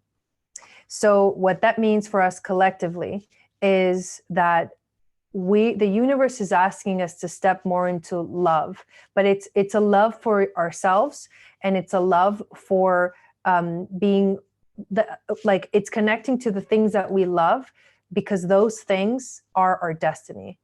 You have to love yourself more, and you have to connect with yourself more, and you have to sort of value yourself enough to be able to go out in the world. So there's again that inner world versus outer world coming up. And that's what we're all learning right now. So we're learning to let go and move forward with our heart forward, right? You also got, when I rolled the dice, you got the Sun and Aries in the 6th house. The Sun is your identity. Aries is like the sacred warrior ruled by Mars, and it's all about action. And the 6th house is right here right now. So it's time for you to take action. And the action is to love yourself more and to create that rainbow bridge so that you can finally see the full picture. That's what I got. I love the rainbow bridge. We were talking about it and I was getting chills. Like, I'm like, whoa. I was too. It was like this whole energy of like rainbow. Like I was just like, whoa. Oh, I love that. Yeah, no, and I pulled a card because I wanted to see what card would pop out. Look at this. This is so funny. Oh my God. Wait, what card is it though? It is What? Foundation and Achievement. Get out. And it's the number 4. Oh my God. Yeah, I know. I was like, what in the heck? Wow. I have to show you this. This happens when me and Jason are doing readings live. That happens. It we pull the same cards from different decks. Like, you know what? It's like it's just crazy. Well, you know what? I think when you come together with someone else and you sync up, like, and they're open to syncing up, like that happens. The readings all of a sudden are like, what's happening. Yeah. And Spirit knows, like, these people are coming together. We got to work with them. You're right. Yeah. Awesome. She says she has chills. Love that. So if Stephanie L is here, let us know. Otherwise, we'll go to Vicky. And if you want to put up your question, Vicky, then we'll get going. Yay. I'm loving this, by the way. I'm having a blast. I'm having a blast too. It's really fun. And it's like, there has been more happening. Like, I can show you, like, if we went back, I could show you, like, card wise, how everything, like the things that are around me right now, I'm like, no way, like what you're saying syncs up. And it's great because, like, after you go after me, you're like, oh my gosh, this syncs up. But I'm like, now, like, looking also, I'm like, this syncs up over here too. This matches. So perfect. So perfect. Oh, Shauna, you're so welcome. She said, thank you so much. Yeah, you're welcome. Chills aren't chills interesting? That's like, some people say I have chills, and some people are like, I don't know what that even means. Like, if you don't get chills, you're like, I don't know. For me, that means that what is being said is the truth. It can also be like energy or spirit coming in. It just really depends on like what the chills feel like. I noticed that they kind of change. Like, if you're telling somebody the truth and all of a sudden I feel this jolt of energy, then that's the truth. But if I feel chills slowly moving in from like a direction, then I know it's spirit. And I'm like, okay, there's a spirit here. Like, I can sense it. Like, and I can feel it moving directionally in the room with me. And like, okay. Ooh, that's so cool. Yeah. Like a mom or a dad might come from this direction or something. It just really depends. I haven't figured out what the directions all mean yet. I think honestly, it's where they're comfortable at and where they're coming through at. Some mediums have like the left side means parent, like my mom's side, or we don't do that in Lyndsey world. It's just all over the place. Oh, Vicky put up her question. So I had a final interview today with the president of the company who wants to hire me. I feel like it's a good move. Will more doors open for me there if I take the position? Yeah. Yeah. I'm just kidding. The answer is yes. What you get for working there is a sense of awareness, and what they get is your wisdom, and you're walking in with more wisdom than you may know. So don't underestimate the wisdom that you have coming in. What's interesting about your wisdom, and this is where I feel like you've got this bad chica energy where it's like you are going to take risks that you need to take. And sometimes others around you don't feel comfortable with those risks. But this is how you know you can get energy moving. Like, you really are tapped into what can bring success. And I feel like in a happy way, but you've recently like walked through some obstacles and some challenges that have really challenged you on a soul level. And whoa, like, I'm just like, I feel this like energy, like that you had to walk through. It almost is like, yes, that you're being supported, but you know, you have to walk this path. It's your path. I feel like there's a lot of red energy that's under you. Like, there's a lot of foundational energy that you've created and built, and you've worked hard to get there. I feel like pat yourself on the back for that. This is a collaboration between you and this company. Don't forget, just because you're working for them doesn't mean that you aren't also working for yourself. I feel like you're teaching them more than like, I don't feel like that you're necessarily going to be challenged by them as much as you have to challenge yourself in this position. I do sense though that I see you stepping into more of this teacher role. So I don't know if this has to do with teaching, but I see you teaching others how to do something that you already know how to do. And it does feel a bit instrumental. And I feel like I would say within the next year, there's a opportunity for you to make more money with this company as well. So this is monetarily more expansive for you too. And when you say doors opening, I literally saw physical doors opening. And I was like, I'm not sure what this means. If this means you get more access to buildings, more access to like a physical walkthrough to a place that you want to go, or even like your own home that has like, a bigger doorway, or you're thinking about, but doors have something to do with this, like, and I'm think physical doors. So I feel like that's a key. And that's one of those things that don't always make sense. So write it down. But the doorway thing is really key here. But yeah, you already know. And if you're stepping into this position, or when you step into this position, just know that you're going in with the knowing of what you have, and that you're going to be sharing this information with others, training them perhaps.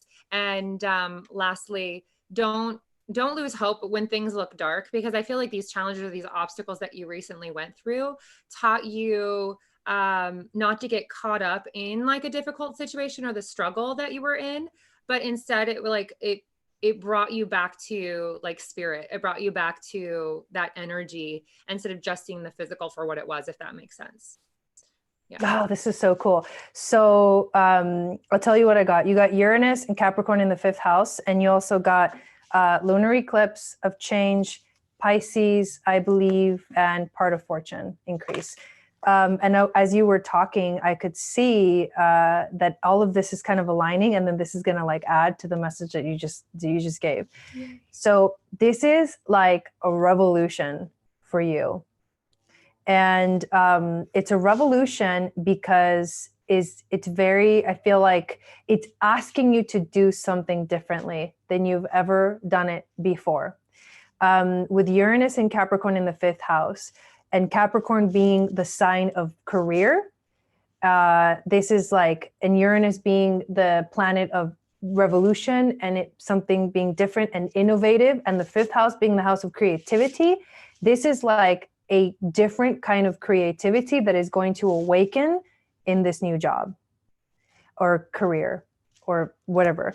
And you have to just believe. You have to believe in yourself. You have to believe that you're making the right choices. You have to trust yourself in a sense, that you're making the right choices. And again, I also see abundance in the future when it comes to this job, because you got the part of fortune card, which is about an increase.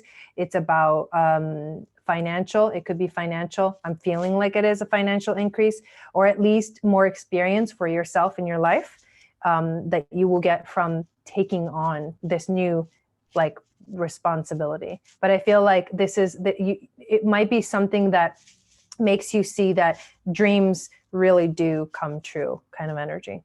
So yeah.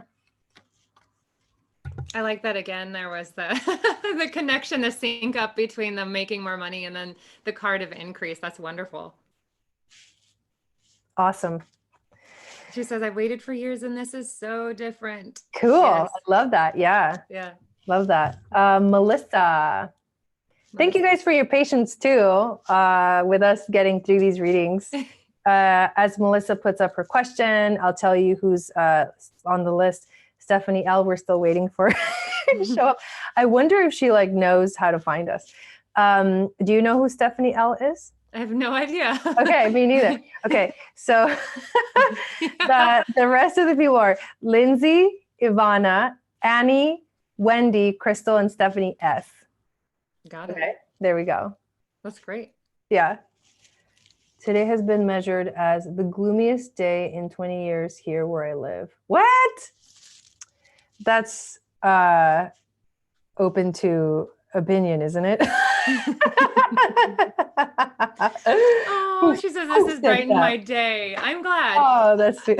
I was gonna say that oftentimes when, like, if you aren't getting a reading and you're here listening or you're watching the replay, or that there may be a message that you receive in this as well. Like, you may be listening and you might have already had your reading, but you're sitting here listening, you're like, that's for me, or oh my gosh, that's exactly something. Like, I will listen to readings, just not necessarily for myself, but I also learn that way too. So it's like a really wonderful way, if you're intuitive, to stick around, is to learn how to read things or see things or watch the patterns and how they come together. But yeah, if it's something you're listening, you're like, that message is for me, it probably is for you. You don't need my validation. Like, if you feel it and it's a message for you, because you'll feel it as well. Love that.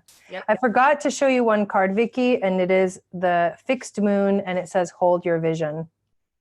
So it's more of like, just, you got it, and it's again, that Capricorn energy, because Capricorn has a vision and they're going to make it happen. And you just watch, they get there.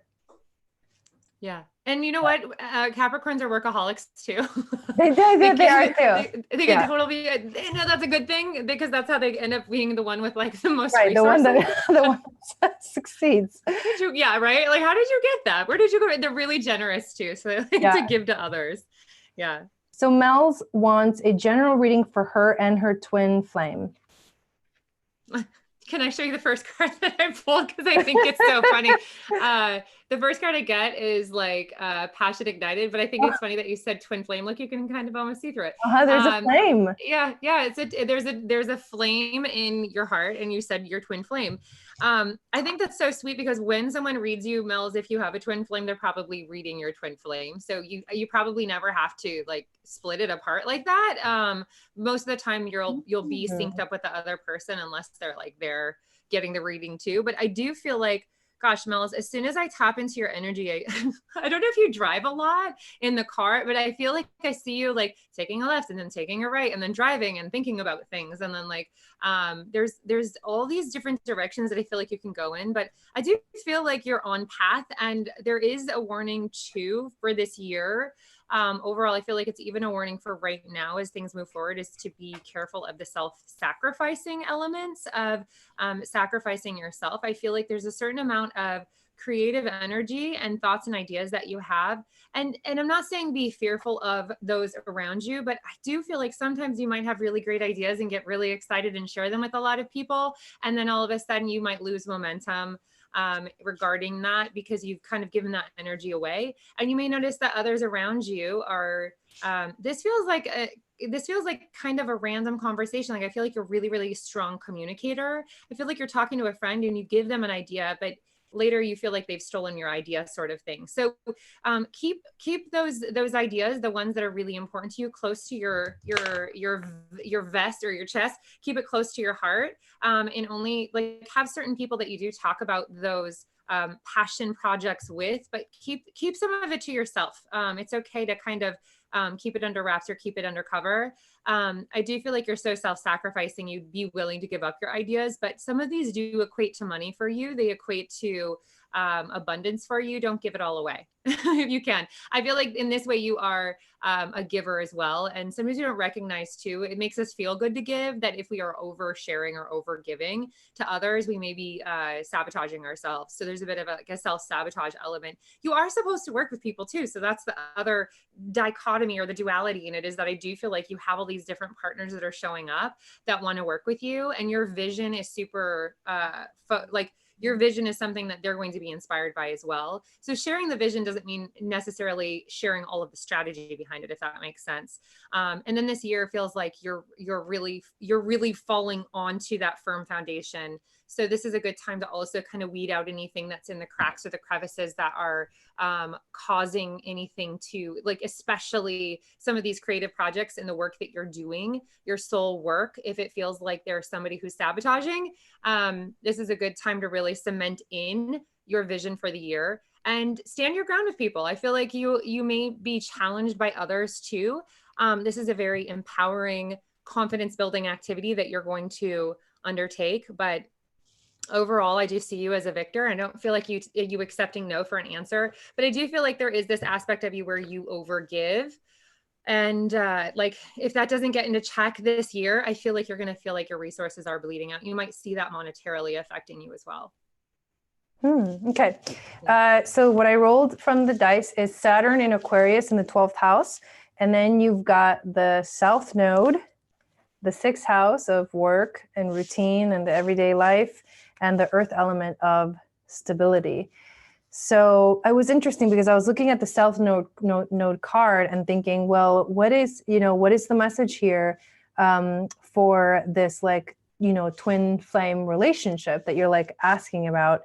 And I feel like there's also an element of you guys are kind of working through stuff that together, the only way to work through this kind of karmic aspect of life is actually to do it together.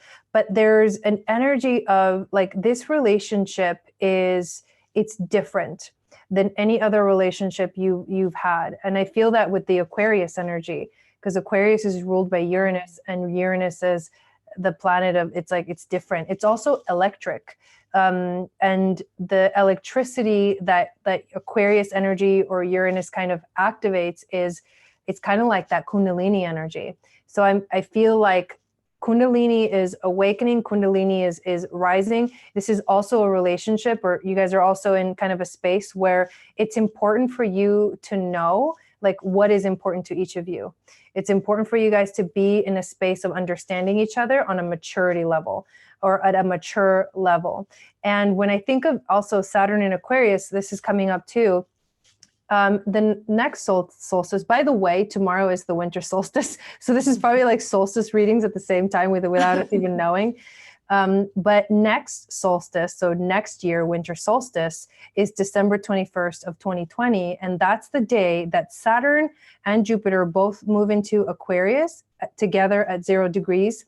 And that is the official beginning of the age of Aquarius. So the message that's coming through for me here, especially because you got the 12th house, this is divinely orchestrated relationship that is here to work together in like the Aquarian age. And you guys will, I feel like somehow there's some like getting rid of old karmic stuck energy and using what you learn and moving and using it kind of like in daily life or in work or something like that, where it actually leads to you, both of you being really grounded. Because you think of the 12th house and it's like out there, but then the opposite of that is the 6th house of right here, right now. And that's grounded energy and also the everyday life. So that's what I'm getting. It's like, you know, and I believe that a lot of the soulmate twin flame relationships that come into our lives, or that we find in our lives nowadays are, and actually pretty much always, but I think nowadays more than ever, they are relationships where once you come together, you're supposed to do something together to help the world. It's not like you're just supposed to be here in love and have a good life. It's like you come here and the love intensifies when you are together, but it's also like there is a purpose for both of you being together. And I can explain this when I talk about my relationship with Don, my husband. You know, we met and we feel like we're definitely like soulmates. We feel like we've known each other in past lives. We've worked together in past lives. He came before me so that he could get ready for me in this lifetime. And now it's like we actually combined, we're stronger. And together we actually help heal more people. And that's what I'm feeling. I'm feeling like there's a purpose for this relationship. So you guys have to discover that, but you have to both be in a mature space to even see it and even look at it in this way. So that's what I'm getting.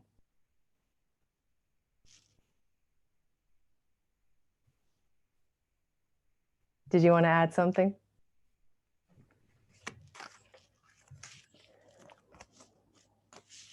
But yeah, if you have questions or anything, but it was like kind of intense, and it just kept kind of coming through. So yeah, so cool. Stephanie L is here, and I'm glad you finally came back in, Stephanie. Yay. So she fell asleep. Okay, so why don't we do your reading so you can go back to bed? But tell us if you have a question or if you want a general reading. Welcome in, Steph. Yeah. We were trying to find you. She went to Dream World and now she's back. We were telepathically communicating with you. Where are you, Steph? I'm an old lady. Oh, you're not that old. No way. I always think spiritually speaking, I always think of like age and like spirit realm. Like I think we're all like these eternal beings. A lot of spirits, when they get to the other side, while she's composing her questions, a lot of spirits, when they get to the other side, they're like young again. They were never that old to begin with. Like they were young. Because it's a state of mind. Ooh, I like that. State of mind. Stephanie just wants a general reading. Oh, cool. Okay. Well, more rest. No, I'm just kidding. more rest for you, Steph. No, I think that you know what I feel like too is there's been some risks that you've taken in your life that it feels like I see you have a lot of warrior energy, Steph, and I feel like when I say warrior, I'm not saying that you're warring with people, but I feel like you do have these like really strong muscles that you bring into your path, and then you're not afraid to really, you know, take your strengths and use them. And while I do get that, I feel like right now there's a need for patience. And I feel like, you know, that the softening of your energy and the need for being away from people. Gosh, I feel like there have been so many people around you this year. I don't know what all the busyness is.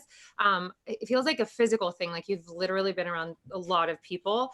And I do feel like in that experience, you needed time to pause and reflect before you really start all over again. And that for me, I know we were saying at the beginning of this live that it feels like this year has already started. And it does feel like that, but you really do need time to pause and reflect. And then on top of what I'm getting with the energy with you is that you have a lot of pressure on you emotionally. Like you need a space where you can just vent. And I feel like that's going and having fun and being silly and getting to sort of express and do these different hobbies that you haven't had time to do. So think and consider about creating some space and time for your hobbies to create and play. And as you're playing, some answers will come to you. Because I feel like it's less about when you get readings like this, I feel like it's always going to be a guidance thing for you because you're going to receive the answers, but you have to relax first or you won't get them. And I feel like there's this focus too for you. Like, I want to receive the answers. How do I do that? And the key here, and I feel like the guides are really yelling this at me to tell you, is just to play and have fun. And then all of a sudden the answer will just hit you and you'll be like, whoa, where did that come from? I'm just out here messing around, eating a piece of pizza or, you know, whatever that is. Or the best tie that you've ever had in your life. And all of a sudden the answer comes to you because you've given yourself a moment to just have fun and not have to worry about that. But that's kind of how channeling works. We're not sitting there in this really intense place. We're actually flowing and moving and having fun with it. And then all of a sudden, you know, those answers come right on through. Yeah. Cool. You got, for the astro dice, you got Mercury and Aries in the 4th house. And for the astrology cards, you got Black Moon, Lilith, which is an asteroid. She actually represents, she's like the, I don't want to use the word naughty, but so there's two points in the astrology is Juno and Lilith. Juno is like the, you know, the marriage and, you know, the relationship, the soulmate relationship. It's like, you know, we got to do it the right way. And, you know, this is how it goes. But then Lilith is kind of like, she's the mystery one. She's the seductive one. And there is that playful energy. When you think of that, it's definitely more creative. It's definitely more of like moving through, you know, using your second chakra and being free, like letting yourself be free and letting yourself play. Crazy that's coming through. But the other card is the Grand Cross. And the 3rd card is the 4th house again. So the 4th house popped up twice in the reading now. And the 4th house is like the home. It's also family. So what I'm seeing is like, when you actually, maybe this is a continuation of what you said, Lyndsey, but when you step into your mystery, when you let yourself play more, when you let yourself be, you know, more sensual and then kind of get out of the box and stop doing things, or stop yourself from doing things. Like, do not stop yourself from doing things because you're like breaking someone's rules. But I do feel like there's an energy. The Grand Cross is like conflict energy, or it's tension. And there's tension in the home right now. Something about, it's either tension in the home or tension in where you feel like is your home. There's tension there. And I would watch out for saying things before actually thinking about what you're going to say or what's going to come out of your mouth, because that's kind of like that Mercury in Aries. Mercury's the mind. It's fast, it's quick, it's ruled by Gemini. There's a lot of thoughts, a lot of things coming through. But Aries is sort of like, it's also that Fool energy, but Aries doesn't really think of the consequences. So I'm thinking like when you communicate during this, this time of tension, which you will encounter when you start to free yourself a little bit more, then you're going to actually realize that you have really found home for yourself. Because when we think of home, my favorite phrase to sort of resemble what home is like, home is where the heart is. So you expressing yourself and setting yourself free, that's basically what you're doing. You're setting yourself free right now, and it won't come without any consequences, or it won't come with you not provoking something. Like something will be provoked and it'll create some tension. So you just be careful how you express yourself, just be yourself and always come back to you. So that's what I get. The sleep was necessary then. Confirmation. Oh my gosh. She says, yes, that makes sense. Yes. I love when it makes sense, Mm-hmm. when it clicks in. And if it doesn't make sense, just hang on to it for a little bit. It'll probably show back up. Mm-hmm. It'll probably make sense in a week when you're taking a shower. That happens. People message me, it makes sense today. I'm like, woohoo. So yeah. Yes. All right. So Lyndsey, let's put up Lyndsey G. Put up your question. And I did just get 2 more, Michelle and Julene, and there's 2 more spots and that's it. And then we're going to close the list because we're going to be here all night. So you guys might wonder, like, how do I, like, in between like readings, do I clear myself? Because clearing is so important. But like, I have a piece of selenite in the shape of a heart, which selenite is one of the, I swear to gosh, it's one of the cheapest, like, crystal. It's like one of the cheapest like crystals you can get. You don't put it in the washer because it will disappear because it's made out of crystallized water, but it clears so much. So, there it is.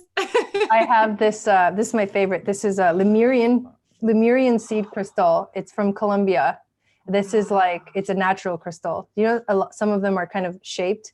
Yeah. Well, this one is just like this. So it has a really cool aura to it too. And the light like sparkling in it. Like, do you see the, it has like a celestial kind of turquoisey, energy that's coming off of it. Yeah. And they're rainbows too. But yeah, this is, there you go. Oh my gosh. All right. So Lyndsey's question, it has been a really intense and hard few weeks. Open to whatever messages my guides and ancestors knows are important for me to hear right now. Thank you both so much. You're welcome. You are so worthy of receiving love. I just feel like I need to say that, Lyndsey, is that there's so much expectation on you by people, is that you are worthy of receiving love. And it's like, I feel like you have this natural compassion. It's like what they would call a bodhisattva. Like you have a very bodhisattvic energy around you. Like you step into compassion a lot for other people, and you give and you don't really tell a lot of people, and you just are that way. It can be a beautiful, this is what I want to say. It can be such a beautiful energy, but if people feel that from you, they can become addicted to it. And then there's an addiction to the way that you give or what you give. And I feel like you may find yourself in need of some boundaries and also finding your center, because I feel like sometimes when we do give to others, we forget ourselves in that mix. And I know that right now there's probably a lot of people thinking, how can I give to others?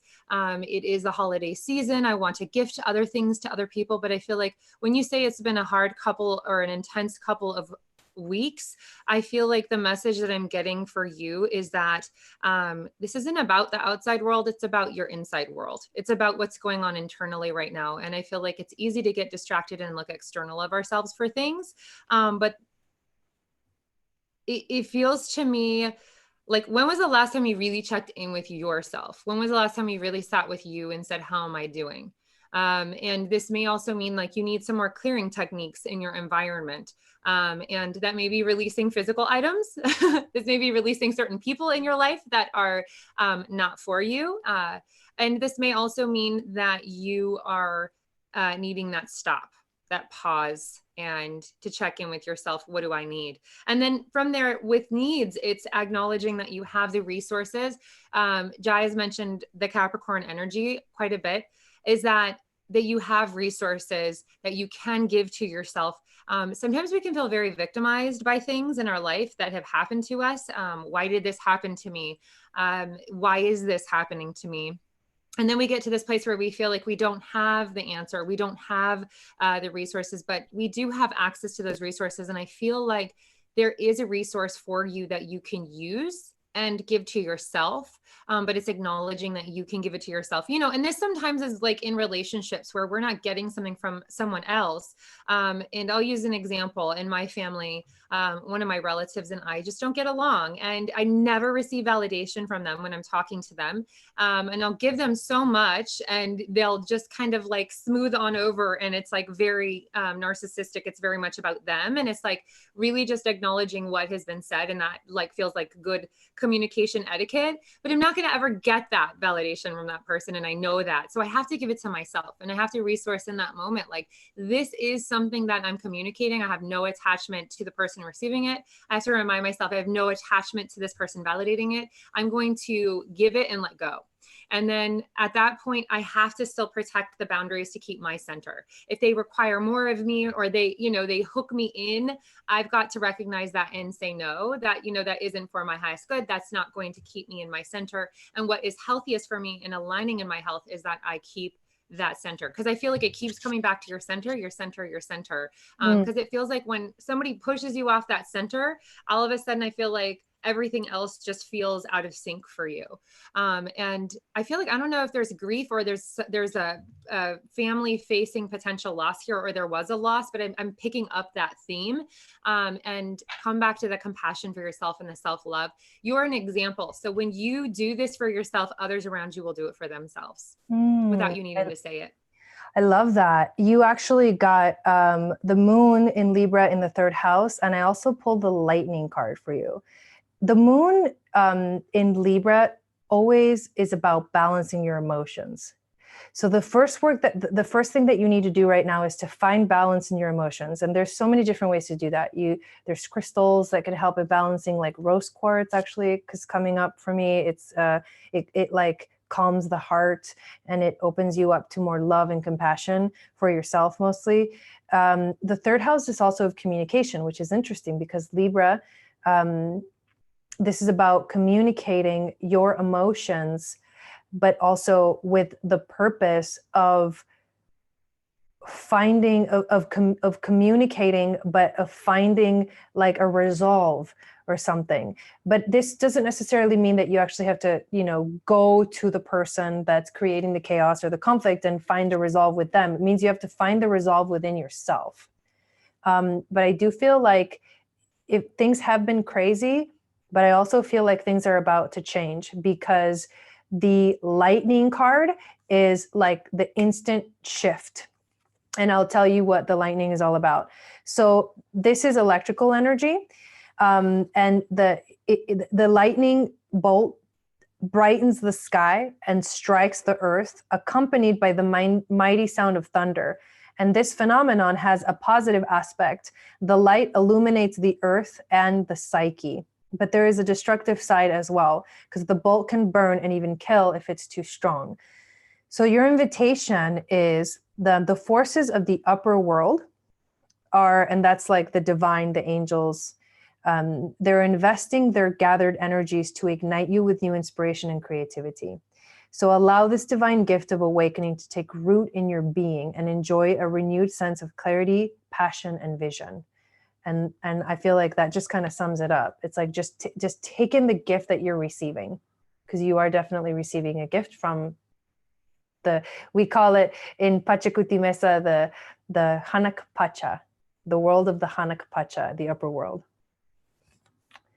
So you're really beautiful energy. So I just want to clarify, though, Michelle and Julene, that I added you guys to the list and I did get your payments. There's a few people ahead of you, so hold your questions, and when it's your turn, I'll let you know, and then you can post it again in the chat. All right, so, and I'll read the list. So we have Ivana, Annie, Wendy, Crystal, Stephanie S., Michelle, and Julene. So next is Ivana. If you want to please put up your question, or whether you want a general reading. I feel like I repeat myself like 1,000 times. I You're do the welcome, same thing Lyndsey. when I'm live. I definitely repeat, and then I'm like, did I say that already? And then you know what it Actually, is? yeah, It's like there's just so many moving parts that yeah. like when I write things down too, I'll look down and then I'll watch my live back, and I've just been like looking down the whole time. So Oh my I God. I know. Yeah. I'm like standing up now. I have this really cool desk that like lifts and lowers. I got it at Costco. So I was like, okay, now I got to stand up and like stretch. oh, this is We've so been here for like brilliant. 2 hours. And But I've it's just all been good. like We love taking a you leg guys. out and If you stretching see, it. yeah, if you see me moving around, just like no worries. I need to do this to like stay sane. Yes. But I'm really enjoying doing these readings with you. I'm having so much fun. Thank you for inviting me, Jai. Yeah, You yeah, know you're me, I welcome. can just go for hours I reading can't believe people we too. have, so the total number of readings that we'll do tonight so far is 18. I don't think I've ever done that many in Really? like one of the, yeah, no, I don't think so. When I was doing radio, we did Cool. what I call speed readings. It was like we'd get like 4 callers all on hold, and we'd have like 4 minutes left in the show. It'd be like, yeah, the answer is yes, no, real estate, sure, your boyfriend and you're breaking up. Okay, your dad is on the other side, says Oh yes, I my love you, and then like God, it was like that's boom, boom, boom, hilarious. boom, boom. So if we have to do that, we can do that That's too. hilarious. Yeah. Yeah. Mary, I just got your donation. So there's one spot left, and then we're going to close the list. One more person if you want to get on it. Ooh, the pressure is on.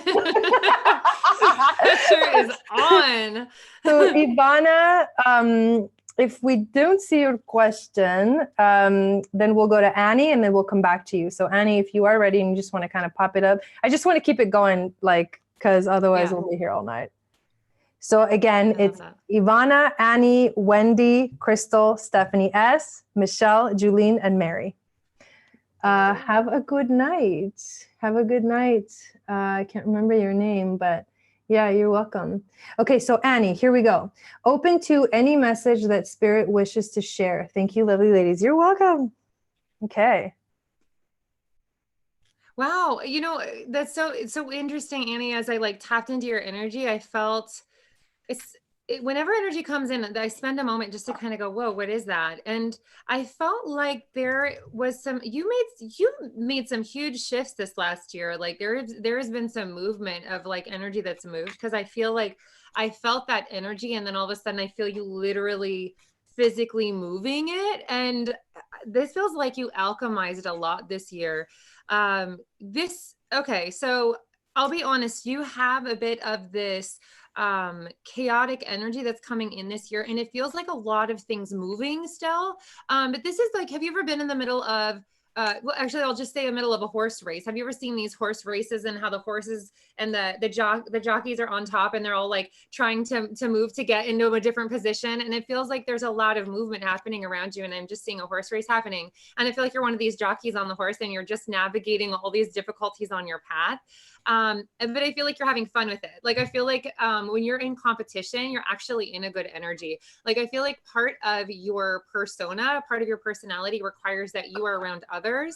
And in that way that there's like fun, kind competition. Now I'm not saying like beating on each other or like hurting each other, but this feels like you do have a need to be around others that are like you.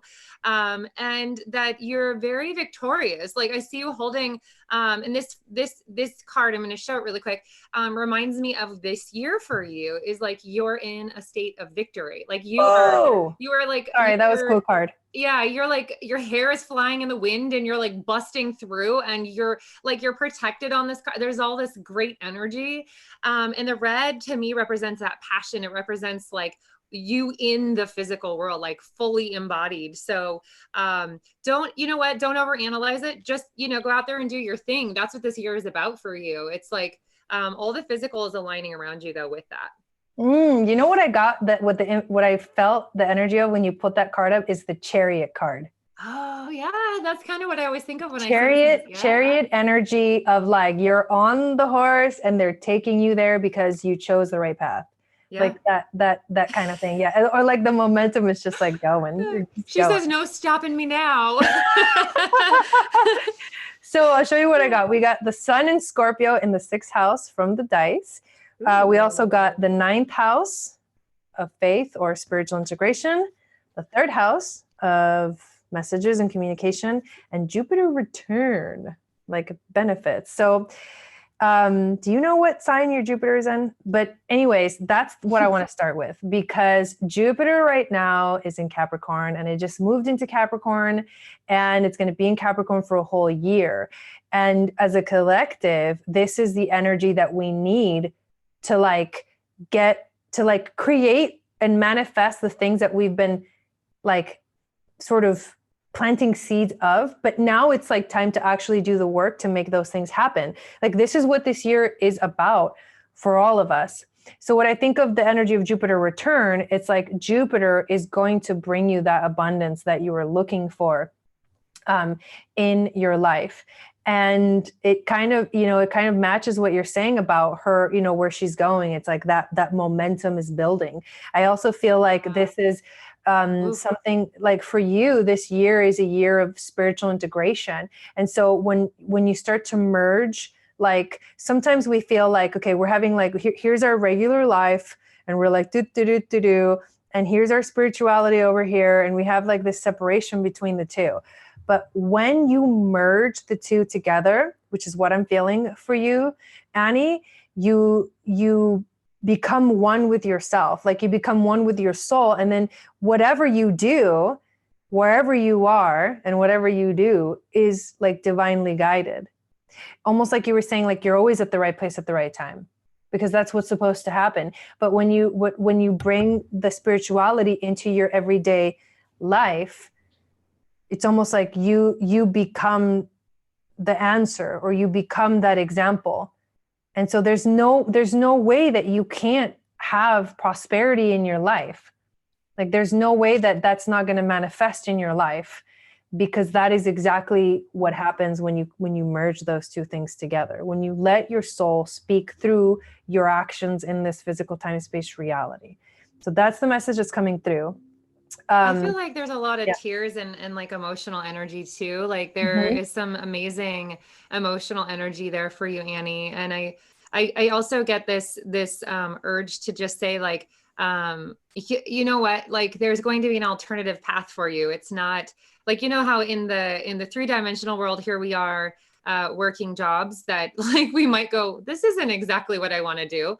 But you're being so admired from the other side. Spirit around you is like, there is an admiration for you there. And so they understand that's not your work. Your work is what you're doing on that emotional level, that psychic level. And I get the sense that you're like stepping in closer and closer to your work, but you're, you know, when you were at the top of the water slide at the water park and you were like, you're nervous, you're walking up, but by the time you get up there, you're like, I'm going down the water slide. And then in 60 seconds, it's like over and you have to go wait in line again. And this time you're like, oh man, I have to wait. But that fear is initially over. And I feel like that's kind of like this year. It's like you're facing the top, you're going through, you know, to the slip and slide, and you're like, you know, you're getting ready to go on that way through the water park. And you're like, you know, there's a little bit of that trepidation, but I feel like there's just amazing admiration on the other side for you. So I just wanted to send that your way. Yeah. And there's one more thing. So in this card of the third house of communication, I see the Eye of Ra. I don't know if you see that. It's really cool. The Eye of Ra is like, it's our third eye. It's like connected to Egyptian energy. And because you got the Sun in Scorpio in the 6th house, Scorpio, so you're talking about that psychic power. Scorpios are like one of the most psychic and intuitive signs of the zodiac, especially if you have a moon in Scorpio, because it's the water element. So it's connected to the moon, and the moon is all about intuition, but it's so deep. Like Scorpio has such a depth to it. It's ruled by Pluto and the underworld and all of that. But there's something here that says that you yourself, the sun, is bringing, you know, your intuition and your psychic abilities into into right now. And also the 6th house being the house of work. So something about like this is why I feel like emerging, like it's all coming together and you're aligned, and here we go. We're off to the races, right? Take me. Yeah. Yeah. Okay. So, if I haven't seen Ivana, so I'm just going to go with Wendy, unless you're in here, Ivana, speak up. So if you show up, Ivana, we're going to do your reading, but otherwise we got Wendy, Crystal, Stephanie S, Michelle, Julene, and Mary. Awesome, Annie. I love that. Yes, Jakari, this is a paid only, and there's one spot left. Hi guys, just a general reading for where 2020 is taking me in my life for Wendy. General reading for 2020 for Wendy. The way to sign up is there's instructions. There's a link somewhere in the chat. You just like scroll up and you'll see it. All right, Wendy 2020. Wendy 2020. This sounds like Wendy for 2020. Very political year. Wow. Okay. So Wendy, you have, I felt like a lot of solar plexus energy. And then I pulled a solar plexus card and I thought that was really weird, but I don't think things are too weird anymore. But you got the solar plexus card. And what that indicates to me, and it's interesting because right after that, you get the heart chakra card upside down, reversed, which means there's a challenge in the heart. You're in like a seeking phase right now in life. And I kind of get that there's been some fragmentation, and I feel like too, you're trying to bring all these pieces together into one solid piece. And I realize that as you're moving through this, it's like you're coming into your identity of this is who I am. This is how I see myself in the world. And I feel like yet there's some people around you that are rejecting you, that for you, it feels like such an important, this feels like a coming out of the closet sort of thing. It feels like you have something that you want to tell people about yourself, that you want to share about yourself. And I do feel like there are some people that just don't get it. And on the other hand, I feel like you can no longer walk around and not admit this about yourself. But this is really about you coming into that place of living in your best self and this highest vibration possible. And when we talk about that, it's not like a condescending vibration. It's a vibration of you are in the space in which you need to be to do the work that you need to be with all of the tools in your toolkit, and not, broken down on the side of the road without anything. Like, this is you really stepping in and giving yourself that. Now, on the other side of things too, I feel like there's a reason that you've been protecting your heart, because maybe perhaps, that these particular people, and they feel family related, the people that you consider your family, that they just don't agree with you, or they don't understand something about you, and maybe you should be this way and fit into this paradigm or this box. And that's not going to be the way that your spirit flows or moves. It's not going to make other people comfortable. It's all about you stepping into that. If other people are comfortable around you because of what you're doing, like, that's their responsibility to take that on. Yes, the people that I cared about when I stepped out of quote unquote the closet and told my family I'm a psychic medium, some of them didn't get it. And some of the people that I really, really loved, that I thought were going to be right there accepting me right in the forefront, like, disappeared. And the people that I thought would reject me were asking me questions. And I was like, this is such a weird paradigm. The thing I thought was going to happen didn't happen. And I feel like that's very similar for you too, is it's kind of a reality check, but be yourself. Is to give yourself permission to say, yes, this is who I am. This is what I do. This is how I am. This is the way my spirit moves. And it doesn't have to fit into anybody's boxes for their comfort level, because I do see that there are people around you that are sort of expecting you to go follow the traditional path, or fit in the way that they have an expectation that you would. But really, I feel like you know yourself the best. When you wake up and look at yourself in the mirror every day, that's the person that you gotta love. You know what I mean? If you aren't honoring that and you're making other people comfortable, I get this distinct sense too that you might even be facing changing the way that you are. For some people, that's like, starting a new nutrition plan, trying a new exercise, moving into a completely new community, creating a whole new friends group, getting a support system in place, all of that. So, work within the level of creating. And just because you say you are one thing, everybody listening, just because you say you're something doesn't mean that you're not allowed to change that and shift that and move that. Gosh, like, what, 5 or 6 years ago, I was married and I thought one way. This right now, if I met Lyndsey from the past of today, I would go, wow, we're really different people. Even though we were doing similar things, we're really, really different from one another. So give yourself that space to change and move and morph and shift in. I love that. So we got Neptune and Scorpio in the 10th house. I'll start with that. I feel like your dreams right now are really big and they're really in depth. I wouldn't be surprised if you've been having really intense dreams that take you into like the depths of whatever. But what I'm feeling is that this year is going to be a year for like the dreams that you have to really become a reality, to start to manifest. When you pulled the solar plexus, I literally pulled the fire element of desire right at the same time, Lyndsey. And that is the element of the solar plexus chakra. This is your willpower.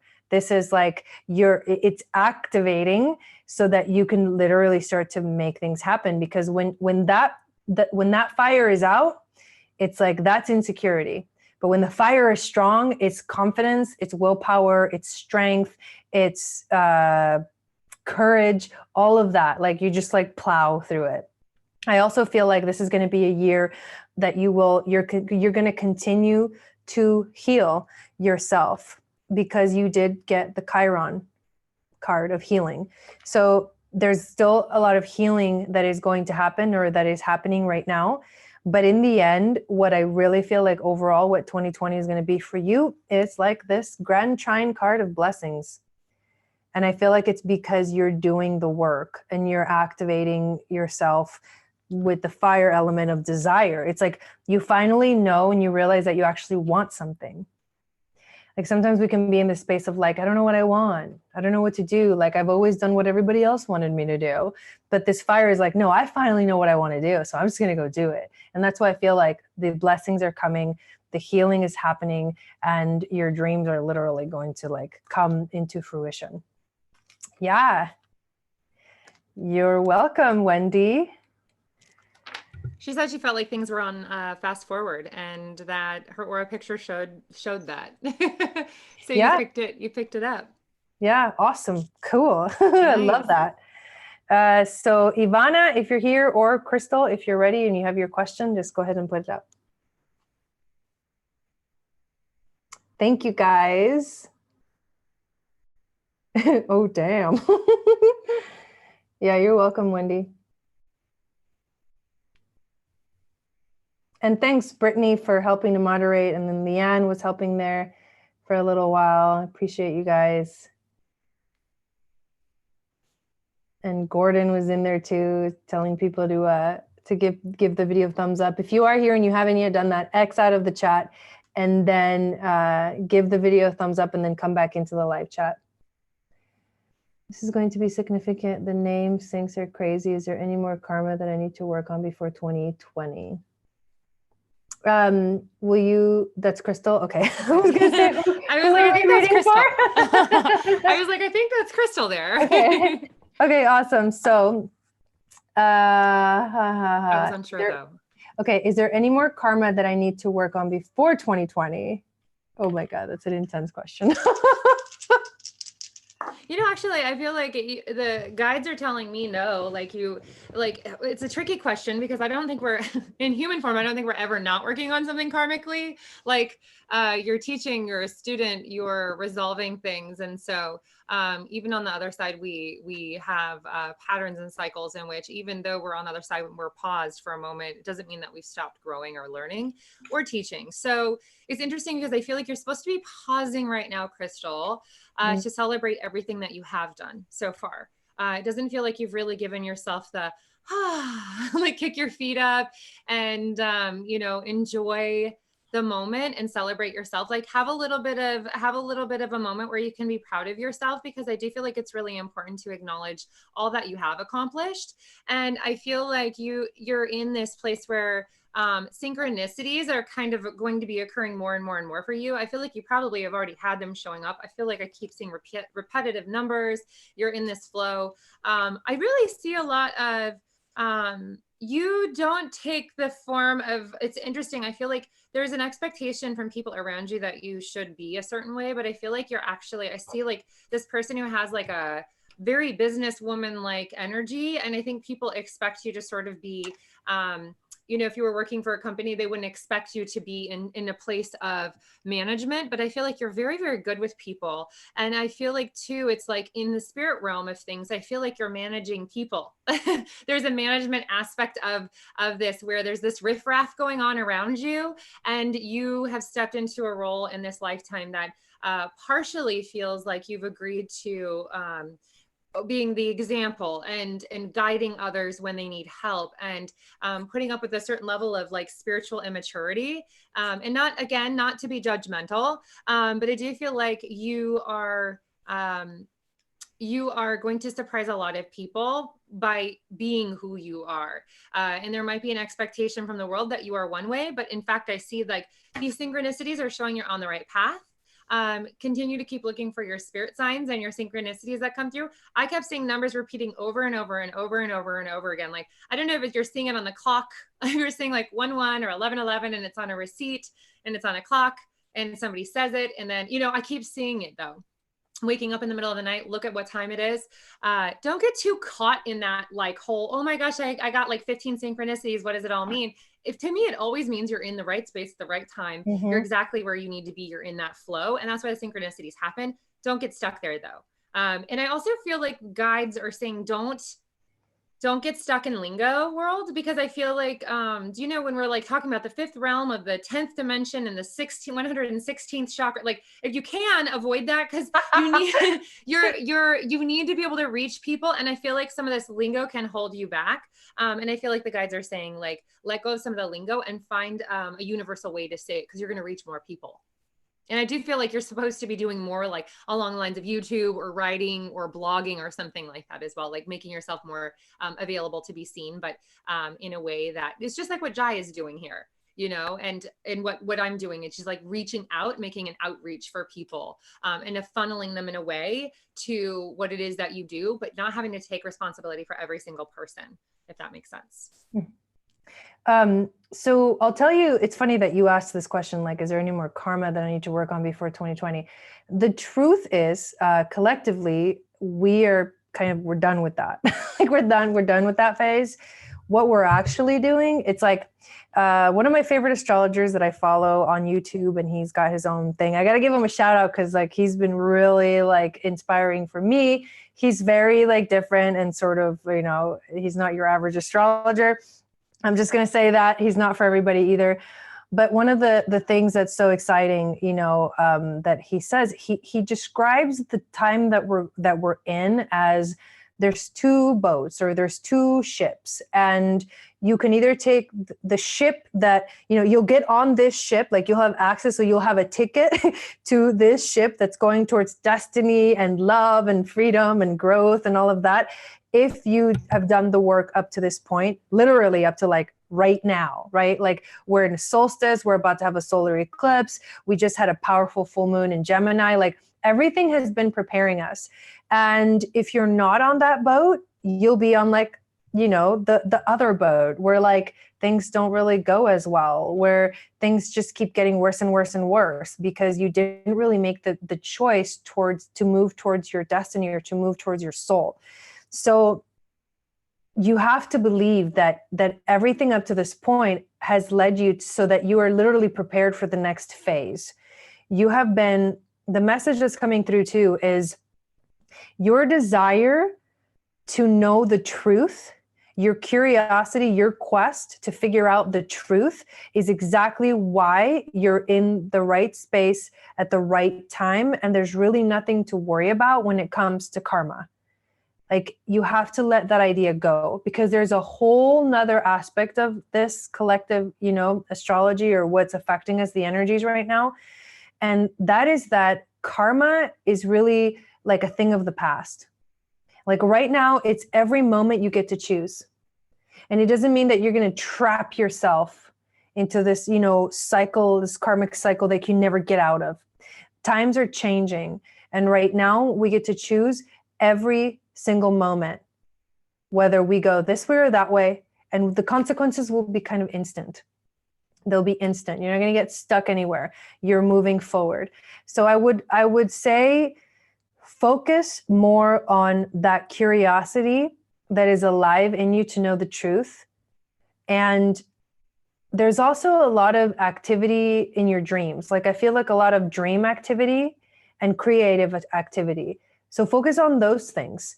What are you seeing in your dreams? Maybe you need to journal some more and let your creative juices flow. Also believe in yourself. You have to have faith that you can do this and that you have already let go of what no longer serves you. Because when you also think of like, is there any more karma to work through? It's kind of like you're stuck in the past, right? Hang on a second. Let me like remove this.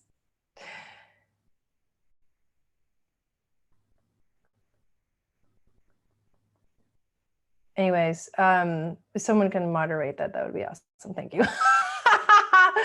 Okay, thanks, Britt. So that's what I'm feeling. It's like there's an energy that you are having to really believe in yourself right now. And there's also like a silliness, right? There's a silliness to life. When you think about, someone coming in and doing, whatever this person was doing in the chat. It's almost like, okay, there's like a silliness aspect to life. And yes, we have to let ourselves laugh. And that lightness, like that light energy can totally become your gift and your freedom, and the freedom from feeling like you're stuck in a cycle that you have to heal or else, you know what I mean? Or moving in like, I believe in myself, in a direction where you believe in yourself, where you feel like you're good enough, where you actually take the time to meditate and contemplate on things that you really want, especially dreams that you want to come true. And know that this is the card I'm going to show you. Conclusions are within reach, the full moon eclipse. So I would pay close attention to January 10th. Oh, wow. And what happens on that day, because that is going to be a full moon lunar eclipse. So just notice the energy around that day. It could be like a portal for you. It could be an awakening. It could be you receive a message. And there's many ways to receive messages. It could be through a dream, through a journaling session, through a song, through an experience, through someone you meet. Like just be open to the possibilities. That's what I'm going to put as the conclusion to the reading. Just be open to the possibilities for yourself in your life. So there you go. I call that the riffraff when it comes through. Yeah, there's the silly fun, and there's like a need for sort of like playing, but there are some people who want to be hedonistic and just throw things around just to see what happens. And like, it's a bit of an experimental thing, right? So yeah. Oh yeah, thanks, Leanne. Is David Pollard the Leo King? Oh, thanks, Bray. I was like trying to figure it out. I was like, it's not working for me. This is weird. I couldn't get that person just like out of the chat, and that was really silly. Okay, so we've got Stephanie S. If you're in the chat, go ahead and put up your question. Ivana, if you're in here, let us know. We're still waiting for you to show up. But the last 4 people on the list are Stephanie S., Michelle, Julene, and Mary. Yay. I sent a message to Ivana, by the way, because I know who that is. And okay, I said, hey, we're waiting for you. She hasn't seen it. She has a baby, so I'm guessing that she ask her for a question, because maybe we can do her reading and she can come back and watch it. Oh yeah, good idea. Mm-hmm.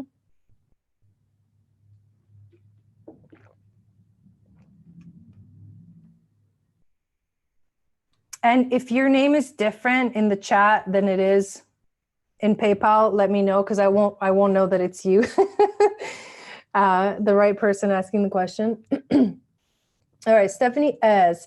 I would love insight into my current romantic relationship and any insights into 2020 romantic connections.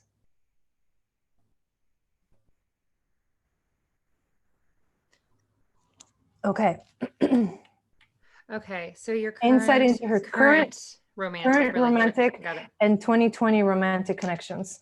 Are you expecting this relationship not to last? Like, is the 2020 romantic connections different than the one you're talking about? Because that's what I was kind of contemplating that, and I said I was waiting for. I was actually I think we need clarification here. Something ending. Oh Or are my you asking, is it God. ending? And should you be looking forward to the romantic connections? Oh my God. That is really funny.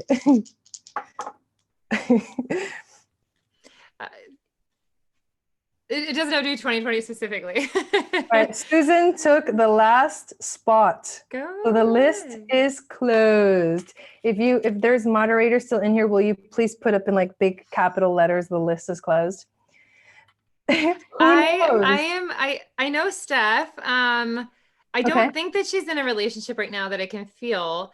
I don't know why, but I go to like there was an interest or something this year. That's immediately what I start picking up. And I don't know if that's based on fact or not, but I'm gonna just go with my intuition and where there was like a nudging there. And perhaps this is an older friendship relationship that kind of has been like it feels like it's like put on hold. Okay, so I'm just navigating what I'm picking up around this stuff. You really sort of, I feel like you're, when we talk about the shadow side of ourselves, the part of ourselves that we don't like, or the piece of ourselves that we don't like, or the things that we suppress that kind of come back and sabotage us later. And we're like, why did I do that? I didn't want that. When I ask for a general reading and I really want to know about my romance about in 2020, and I didn't say that. And it's like, there are these moments where I feel like your shadow is kind of like showing up in different ways. And I feel like this has a lot to do with your healing from the past. You really feel like there is certain movement or decisions that you should have made by now. You know what this feels like too? In our culture, there's like an expectation that you're going to be married and have children by a particular age. And, a lot of younger people, when they're married, end up getting asked when they're going to have a child next, like, and when they're going to have a house next. And like, oh, when are you going to have a child? Or are you going to have, and then once you have one child, are you going to have more children? I'm just kidding. Yeah. Are you going to have more children? And I feel like there's this whole like domestic energy, but you are different. You have like this, you really have this beautiful like energy around travel and exploring the world. And it kind of feels like Indiana Jones a little bit. Like I saw Indiana Jones in my head, like crossing the bridge with the hat on. And like, I feel like you are supposed to be on an adventure right now. Romantically, I feel like it's interesting, but I'll use the Indiana Jones reference here. Do you know in Indiana Jones, when you're crossing that bridge and there's like there's slats missing, and then all of a sudden your arch enemy comes and like cuts through, and then you're hanging off and you have to figure out how to climb up, and you're like challenging yourself in all these ways. I feel like that's what you're doing right now. I feel like you're in the midst of like, you're on this exploration, but at the same time, there's this energy that's kind of like right there sabotaging you and chasing you down and like throwing wrenches in the way and like, making it a little more difficult. And that's the world. I feel like that's not a particular person or a curse that you have on you or anything like that. It's just, this is the world, and this is how the world is working with your energy. So this next year, I know you want to bring that romance closer to you. I really actually feel like romance is further out. I do want to say that by April, I feel like you will meet somebody. I feel like you may have already met this person, but I do feel like there is a man coming in a bit more who has this really strong energy. You have somebody else. Okay, I feel them. Like, it's almost like if I could imagine a balloon floating away from you, there's somebody who's like trying to hang on to you and not let you go. And I feel like they are not quite out of the picture yet. And they sabotage you a bit with their energy because they're pulling at you a little bit. And it doesn't feel like a lot. It just feels like a tiny little nudge. This particular person coming in April does feel like they are very much in like a supervisor or managerial position. They may have either just moved or be working with like selling houses or real estate or managing properties of some sort. I do also get the sense too that you're thinking about creating either a new home environment, a new living environment, and you may be thinking about like a move. If it's not a move, it may be moving around the energy in the home. That's also another way that I would interpret it, shifting things. But I do feel like in the next 2 years, you will have a relationship in your life that will be like a marriage, where you're married to the other person and you're creating ideas and goals with them. However, right now, I feel like you need that adventure before that settle into the rootedness of that marriage or that relationship. So enjoy right now, because when you are in that relationship, I do feel like You'll be thinking about, maybe I should have done that other adventure. Maybe I should have gone this way. And I'm not saying that when you're in the relationship, you can't travel, but it does feel like resources are then shared and things are looked at a little bit differently than where you're at right now. It's interesting that you're talking about, or at least maybe this is coming up for a reason, but like the rules of the game, right? Like life is, there's certain rules to life. And like, you get first you have the marriage, then the baby, then the blah, blah, blah. And like, there's rules that you have to follow. Right. Right. And it's so interesting because that, to me, what I'm sensing is like the restriction is, like you said, that it has to be different, but the restriction is also emotional, and it is on yourself, because what happens is we end up internalizing like the way we're supposed to live life, and it could be from like our parents, it could be from growing up, whoever parented us, or it could be something we learned in school, or just society in general. Like these are lessons that you just grow up and you just internalize these things. It's not our choice. It's just how it is. But you come to a point in your life, and I'm curious as to how old you are, Steph, but you come to a point in your life where things switch. We hit like a maturity kind of shift, and we start to see the world in different ways. What I'm feeling right now, interestingly enough, is that your heart or your emotions are not letting themselves express themselves. Because what I pulled is from the astro dice, the moon in Capricorn in the first house. So this is you. This represents you, and the moon in Capricorn is emotions kind of bottled up. Because if anybody has a moon in Capricorn or is a Capricorn, that energy itself tends to be a little bit dry. And it's not a bad thing, but what it does is it prevents you from like expressing your truth. Like it prevents you from letting the truth out. And because it's the moon, it has to do with your emotions. So if you are in some way, shape, or form stopping yourself from feeling life to the fullest, that's something that you need to stop doing. Like you need to stop restricting yourself based on the rules that someone else made for you. Somehow that's like coming through very strongly. So don't put yourself in a box. Let yourself be free and explore the world. So you're 37. So in 3 years, you're actually going to start to hit your Uranus oppositions. So Uranus opposes your natal Uranus, and then it retrogrades and it opposes it again, and then it goes direct again and it hits it again. So that's 3 moments in your near, or actually excuse me, it's around like the 40s. I believe it's actually 44. So I could be wrong. So like, don't quote me on that. But anyways, you're going to be entering a shift, another big shift in your life. And I'm also feeling like there's something really important about this eclipse that's coming up on the 25th on Christmas. So next Wednesday, it is also a solar eclipse in Capricorn. And remember, I mentioned, I don't know if you were here earlier, but I said that these eclipses of this year are like South Node eclipses. And the South Node eclipses are, in a sense, they're heavier. It's like heavier energy. But I feel like the tension that they create, it's like it's almost like polishing us. I feel like there's a polishing aspect to what's happening for you with the solar eclipse.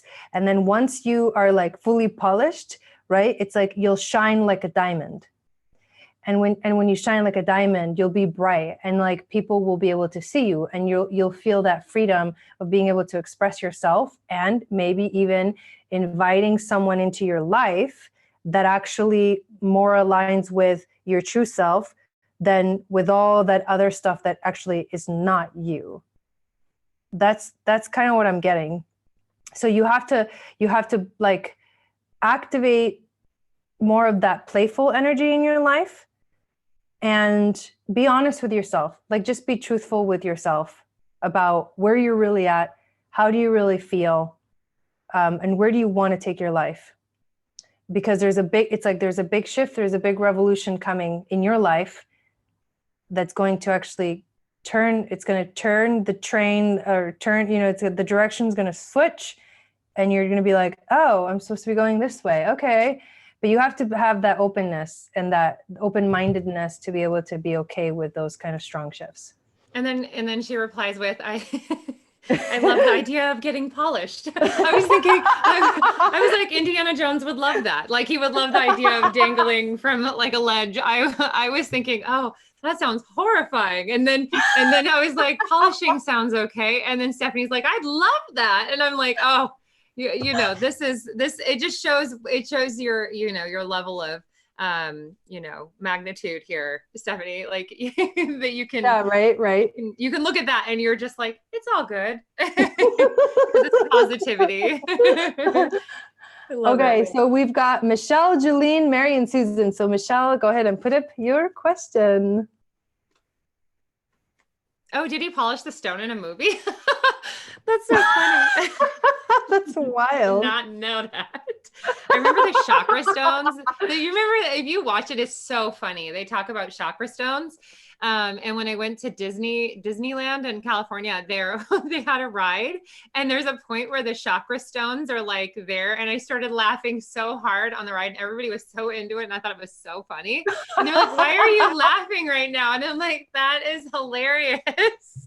I was like, this movie. Wait, on the Indiana Jones ride? Because I love that ride. That's my favorite at Disneyland. Yeah, there's one of my favorites. There's a lot of favorites. There's a moment where the Jeep or whatever you're in like turns you towards like this ominous glowing skull, and there's these chakra stones. And in the movie, they're the stones of the chakras. It's really funny. And yeah, if you watch it, you'll think, oh my gosh, this is so ridiculous. Like, I cannot believe that they actually took that information and put it in the movie. And it's completely inaccurate, but it's so funny. All right. Michelle's question. What do I need to know now for my highest self leading into the next decade? Ooh, dang. That feels like the decade. The decade. Yeah. Damn, Capricorn keeps coming up. Yeah, it does. Wow. Your highest self. I like that. It's okay. I'm gonna say this. It's okay to not like people. It's okay to also not create space for people. I know when we're talking about creating space and like working in our highest vibrations and serving others, and but I feel like too, there are times where your highest self needs you to just be you where you're at, and not focus on anybody else but you. And so it's okay for it to not be about other people. It's okay for you, because I mean, you have to fill up your own cup before you fill other people's cups up. That's kind of like one way to look at it, right? And then when you are filling up your cup and it overflows, it'll naturally overflow into other people's lives, and you'll have that energy to give to others. I feel like sometimes you're really hard on yourself that you should be giving more or doing more for other people. And I feel like you're not acknowledging that you are successful in the things that you do in your life, where you do have a particular sense of accomplishment or success. You have the ability, this is where I feel like you have this really strong power to manifest and create. And you are not necessarily using it right now in the ways that I feel like you could be using it. Like, I definitely feel like monetarily, emotionally speaking, in the physical realm of things and having your needs met, and then emotionally speaking, having those emotional experiences with others, I feel like the manifestation hasn't occurred there for you yet. And I do feel like something that holds you, there's someone in your life, and I feel like it's a particular person that perhaps they offered you a program, or they said, well, this is just the way that it is. And you've been trying to work in an old paradigm. You've been trying to work in this old program, and it isn't working for you anymore. And I feel like you do kind of have to break out of that prison that feels like it's from the past. The prison from the past, that's what I keep seeing. And then of course you also get this card in the past position, and this is like disruption. This person is, if you look at them, they're very much like somebody who is a knight in shining armor, but he has been trapped. And this light is lighting up all these pieces that are breaking apart so they can form back together again. This card also is like the tower card. So you recently may have had like a tower moment. What we call the tower moments, or the tower card, is literally stuff feeling like it's just broken down, or that you've thrown people out of your life and circumstances have completely shifted and changed, but to create new space for the better. And while we think of, maybe we go to the place where it's the most negative things that happen, sometimes death in our life can create space for more life to happen, and also for more divine energy to enter, and for us to build that connection to the other side. And I do feel like there's some sort of death that has occurred in your life. I don't know that it was a person, but I do pick up on that. And I feel like there is that sense of loss. So right now I feel like there is some recovery, but I do feel like you do have a path, like just like a medium like me, you have a path to be working with the other side in the divine as part of your work. And manifesting is very much something, it's your right. And I think even bringing in some affirmations, like I deserve to have a happy life, and having a vision board that outside of the affirmations, you look at and you identify with exactly what it is that you want in your life would be helpful. Cool. You actually, the coolest card that you got is the rainbow card from the Shaman Oracle card, but I'm going to hold on to the message of this one as I kind of share with you the other stuff that came up. You got Mercury and Capricorn in the 6th house. So Mercury and Capricorn is like, it's using like your logical mind. It's using this logical way of thinking and a practical way of thinking in the world. You have to somehow find a way to be more practical with your thoughts and your thought patterns and what you think in the world right now. You also got the 1st house, which is yourself, your identity. You got Mercury again in the cards, and then you got the Yod of Destiny. So you're definitely working towards, it's like the triangle has an ending point, and that ending point is like destiny. And so you're on the track there, but it's just a matter of like clearing your mind and thinking of practical ways to sort of figure things out in your life. So you mentioned something about fear, feeling like this now, not sure how to manifest, or fear of. What do you mean by that fear aspect? Because if you are feeling fear right now, the best thing that I could say to you is like, you have to learn to trust a little bit more that you are being guided in the right direction, and you don't have to do anything. Like, I think we all want to know sort of like, what's going to happen, and what is my life going to look like, and, how is this going to go? And a lot of that kind of prediction energy sometimes can take away from the reality of life, or from the practicality of life. Right now for you, that's what's coming through. It's like, you just have to learn to be a little bit more practical, but there's also magic coming. So there's something about you got to use your logical mind and do things more practically, that will bring in the magic that you're looking for in your life. Because the rainbow, again, coming up for us, is the magic. And the rainbow symbolizes the 7 steps of a true spiritual path. So, right, it's like all the chakras, right? And these manifest as the colors of the chakras. In the Himalayas, the rainbow body is seen as the full realization of our essence. So the rainbow body is your higher self, right? You originally asked that question of like, what can I do, for my higher self to like move, to be this next decade? And your higher self, like, doesn't need improving. The part that needs improving is us, right? We need to get out of our own way in order to let that higher self come through. It doesn't need to fix anything. Like, we don't need to fix anything of it. But as we get out of our own way and we let that ego go, we actually let the higher self speak through more easily. The rainbow also represents the bridge between the physical and the spiritual worlds. So at the end of our lives, we can journey across that rainbow bridge to the highest heavenly realms. And when the rainbow appears, it is an affirmation that all is well and that you are in right relationship with spirit. So the message is that there's really nothing that you need to change. The invitation is, the rainbow tells you that the end of the storm is near. Persevere and remember that it is darkest just before the dawn. Do not give up hope. Things are about to take a positive turn. Listen for the morning rooster that announces the coming of the dawn, even while the night is still darkest. But do not claim victory yet or let your guard down fully. So there comes at like, there's a grounding aspect that you need to do. And then there's a letting your spirit speak through that you need to do for this next decade to be like you and moving into destiny. So that's what I got. Hopefully that resonated.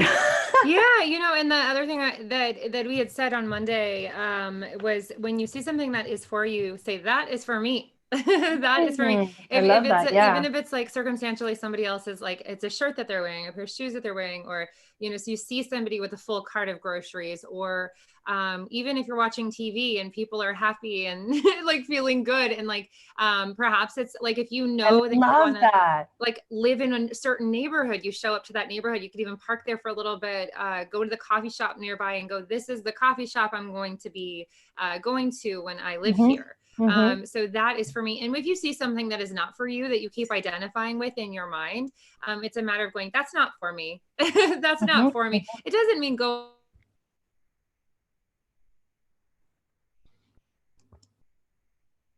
Uh-oh, we lost her for a second. You received the affirmations. There, you're back. There we go. Yeah, no, just say it loud and proud that this is what you want, that this is for you. And because like attracts like, it'll come into your life. So I just wanted to throw that out there really quick. Awesome. But I like the practical part, because you can't go, well, I'm going to be a billionaire in a year. I'll be next year I see you, I'm going to be like, let's be practical. If you're not doing the thing that you want to do to get there, like it's not just going to fall in your lap. Someone isn't going to knock on your door and say, hey, here's $1 billion for randomly nothing. I mean, maybe, but the truth is like, you do have to be practical in regards to that. Yeah. Cool. So we've got Julene, Mary, and Susan, and then we're done. Or we have to do Ivana's reading too. But so Julene, will you please put up your question? Thank you. We've been here for like 3 hours now. This is so worth it. I'm having a lot of fun. I am too. I love. And I purposefully like dehydrate myself a little. Like I'll hydrate up until a certain point, but then I dehydrate so that I don't have to go to the bathroom in the middle of readings. I always think of that too. Cause I'm like, what if I have to, what if something? Yeah. Good night, Wendy. Good night, Wendy. You're welcome. Yay, Crystal. I loved my reading. I like how you spell your name, Crystal, with an H. I didn't, unless that was a typo, but I think that's how you spell your name. I liked that. Oh, isn't that the best when you get a reading and you feel like you can relax? Yes. Like, oh, thank you. Yes. Oh, Jolene. So Jolene, Mary, and Susan. Mary, too, if you're in here, then please put up your question. Jolene asks, I would like to know what Spirit feels about a new business venture a colleague of mine and I discussed this morning. We put it to paper and birthed a company name. Ooh. I saw a lot of green around it. So for me, and it was a darker green. Okay, this is what I will say. Work with this person to create a pretty solid partnership before you jump into business with them. The reason I say that is it may be a partnership that's equal, but at the same time, I feel like there is a need for the ability to split off if you guys are both ever wanting to go your own directions and have an agreement underhand at the very beginning. Of the start. I feel like this could be very, very successful if you can come together. But for some reason, I feel like within this next year, this person may not be able to commit to as much as they said they'd like to. I feel like you would be doing a good percentage of the work, and there may be a potential for resentment that would build with this person as a result of you doing all the work. That's what it feels like. It feels like you're doing all the work, but I do feel like it's not like you're shying away from it. You definitely would jump in and do whatever you needed to. But the first 2 years feels like a bit of a struggle at first initially, but I do feel like things starting to open up after the first 2 years of like that foundational part of it. I think that you could probably speed up the first 2 years if you get a solid business plan in place. And I do feel like you may need to even bring on like a business coach or somebody that can help you really frame out the business so that, you know, asking questions that maybe you wouldn't think of until 2 years into the business. So you can speed it up a bit if you really want this to be successful. But I think like it's starting off in this innocent, happy place.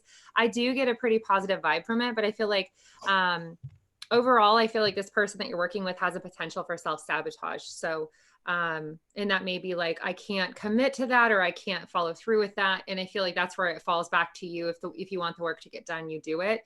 This may also mean that you're a bit of a workaholic too, and you might fall into that where you'll overwork and you'll do work that isn't asked of you. And so just make sure that you're staying in line with this person, like working with them. If they're working 2 hours, work 2 hours, don't work 10. And of course, I feel like competition comes in a little bit. So try to keep yourself as grounded as possible.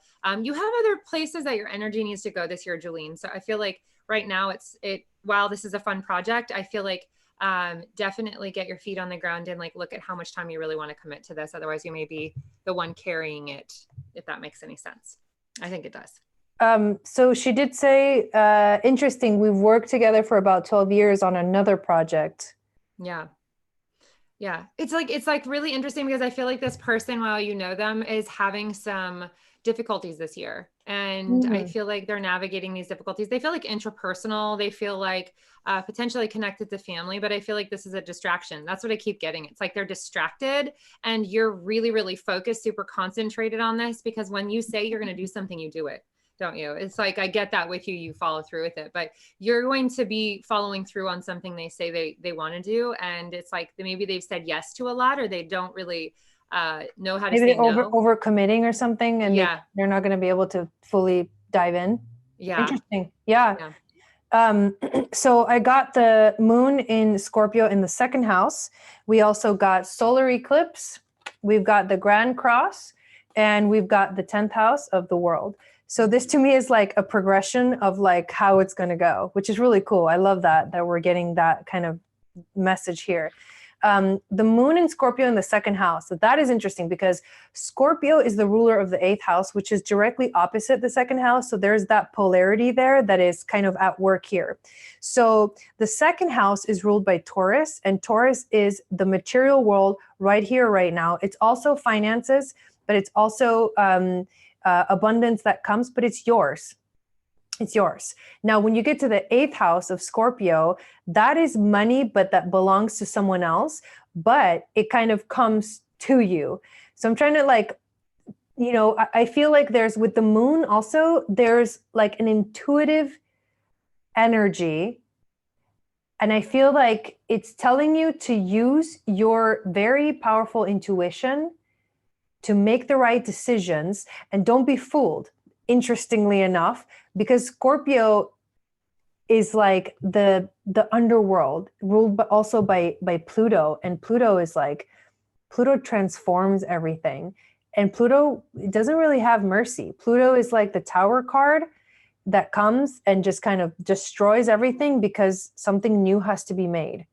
So it's like, and Scorpio intuitively knows this, right? They know that things die. They have to die in order to be reborn. So there's this aspect of like, there's this like morphing energy of like something is being released so that something new can manifest, because we're still in the second house of finances and material wealth. To me, this feels like as soon as that revolutionary energy is dealt with regarding the business, remember we got solar eclipse, as soon as that revolutionary energy is done and like Pluto has gone through and cleared out all of the things that are not working, and deal with the Grand Cross, which that's the tension, right? Because it creates tension because there's a release that needs to happen, and you can't release until you release the tension, right? So once that happens, like once that the business goes through that whole phase, and you're literally like, you're being like, that doesn't work, that does work. That doesn't work, that does work. That's a natural process of business in general. I see at the very end, like the success that you've been wanting, right? The success that you've been desiring, but it's not, it'll come. The success will definitely come. This is the 10th house of the world ruled by Capricorn and the career energy, and Saturn, which is like that mature energy and the success energy. So the success that you want will come, but it won't come without a little bit of tension or a little bit of struggle or a little bit like seeing into, like there's something that you're going to see, you're going to uncover during this whole process that is going to be, that's going to show you like more with more clarity, like the truth is going to come out kind of energy. Once that comes out, then it'll all realign itself. And then you'll be like right back on the track to success. So that's what I get. So hopefully that resonates for you. She did say I can see a competition too. Like so that okay, tension that you were talking about. I was like, whoa, boom. Oh my God, that's really funny. Ross, that's it right there. So Mary is next, and then Susan.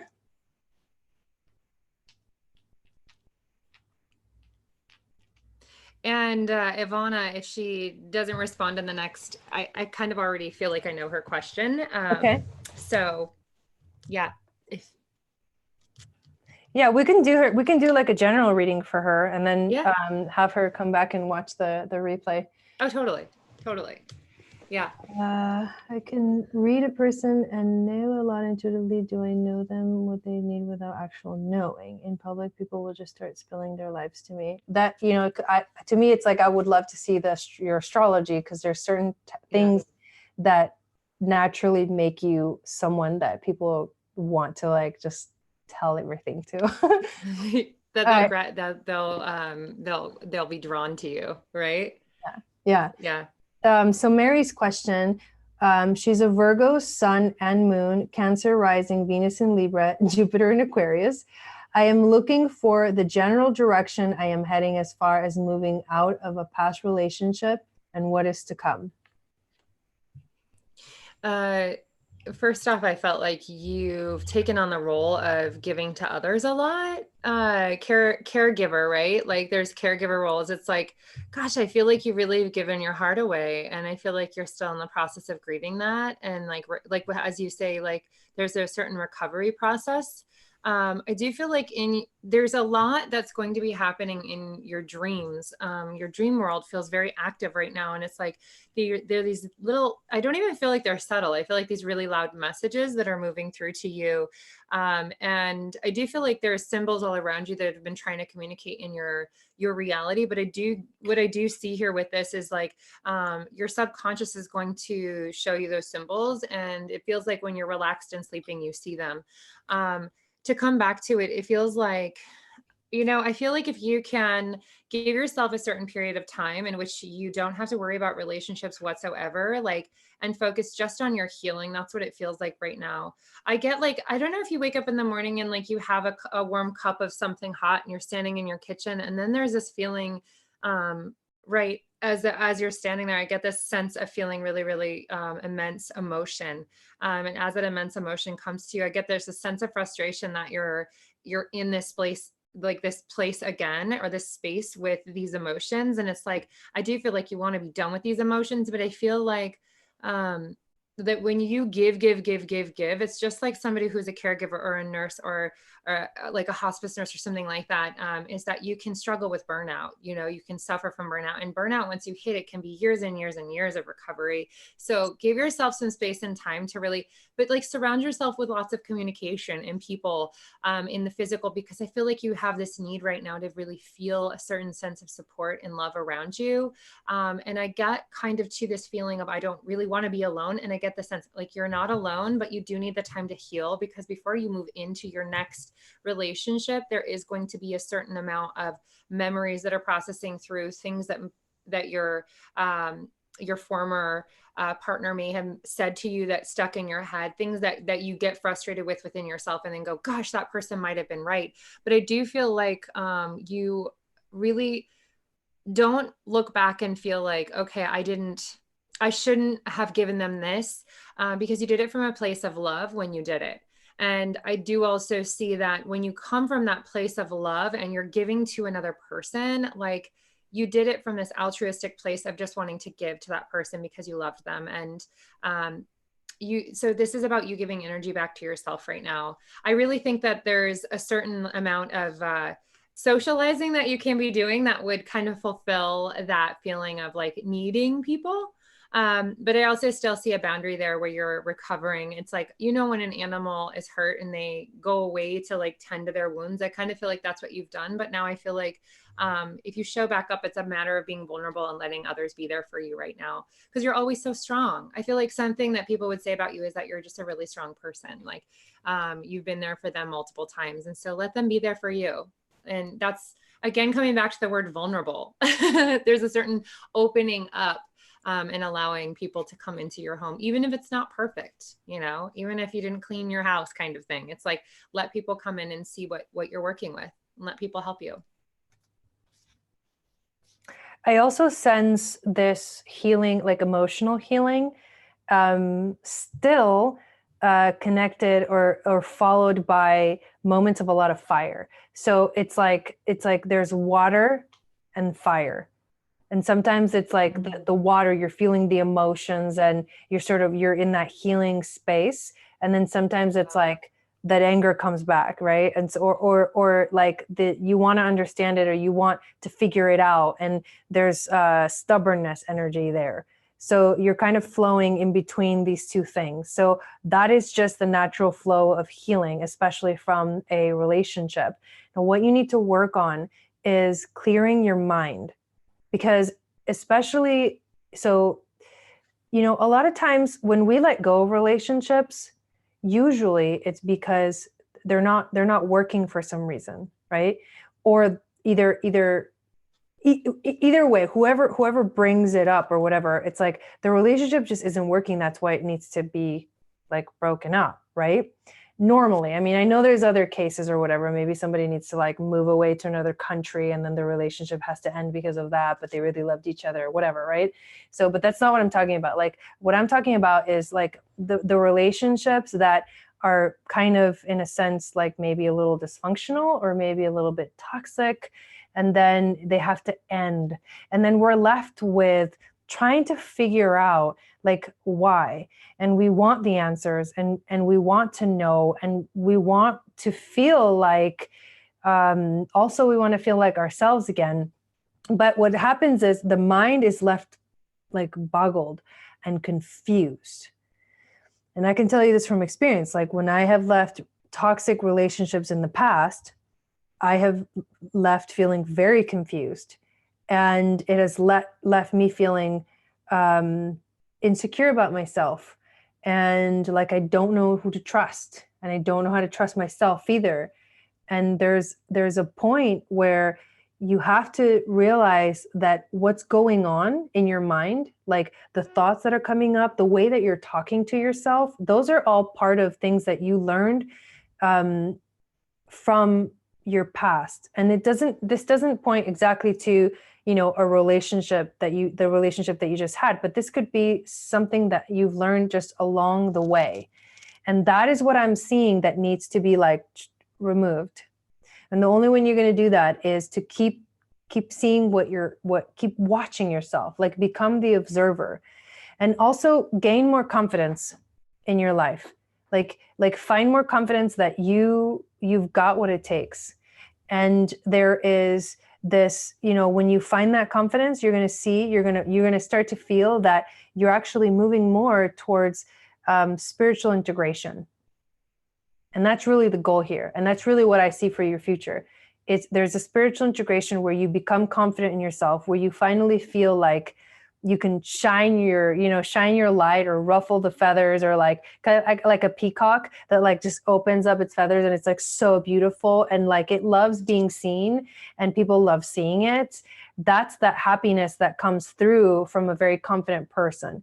So that's what you're moving towards, the spiritual integration, expressing yourself, but you have to go through like the ups and downs that are natural process of like healing. So that's what I'm getting.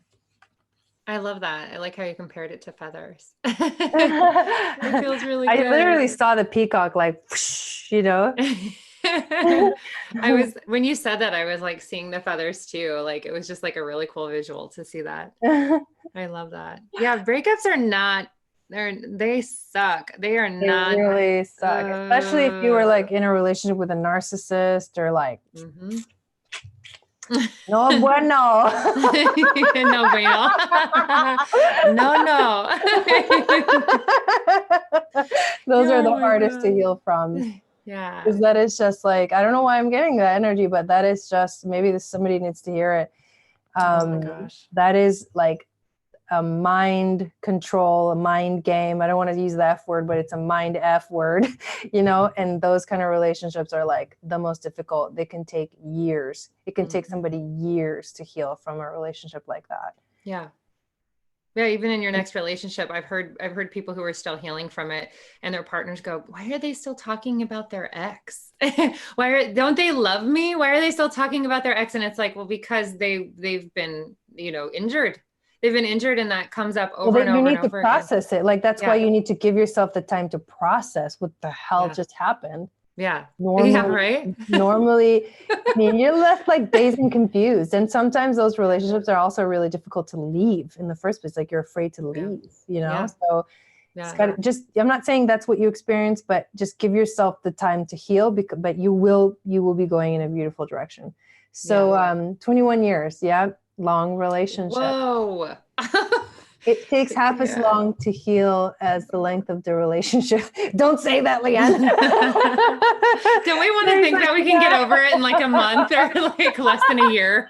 No. It took me like a whole year just to like finally realize what I actually wanted versus what I thought I wanted. Right. Because a whole year, I didn't know. Yeah. I was like, who am I? And then more things kept coming, like more visual, like realizations kept popping up, like, oh my God. And I'm still healing from it. Like, she says, damn, I'll be 67. And it's also never too late. And it's all like happen. Like, I'm just glad that you're in the healing phase. You gotta have the gratitude for that. You're in the healing phase. Like you made it. You're going to be okay. you know? Yeah. You made it. You made it. That's exactly what it is. You made it. You're now healing. Yeah.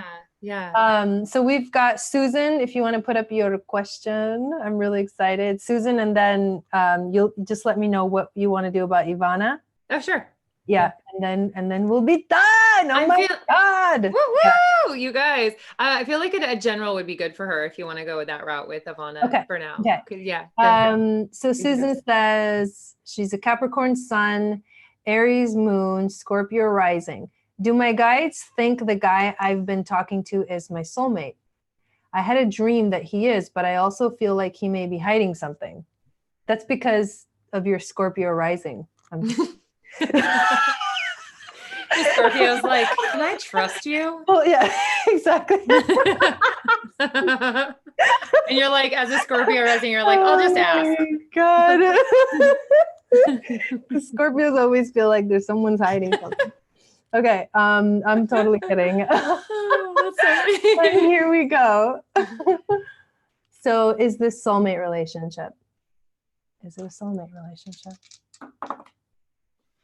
Okay, so I'm going to tell you what I kind of see a soulmate as in the first place, because I feel like it's easy to, like, everyone has different definitions. So whenever we pop into soulmate or twin flame, I feel like, but okay, soulmate to me is someone that is in this space that's kind of like almost familial. You've mated with them multiple times in multiple lifetimes. And, they're here as a partner to work with you on something on your soul level. And, you know, even so much in the twin flames, like we get more intensified aspects of that. But ultimately we have the ability to walk away from soulmates if they aren't ready and keep moving along our trajectory.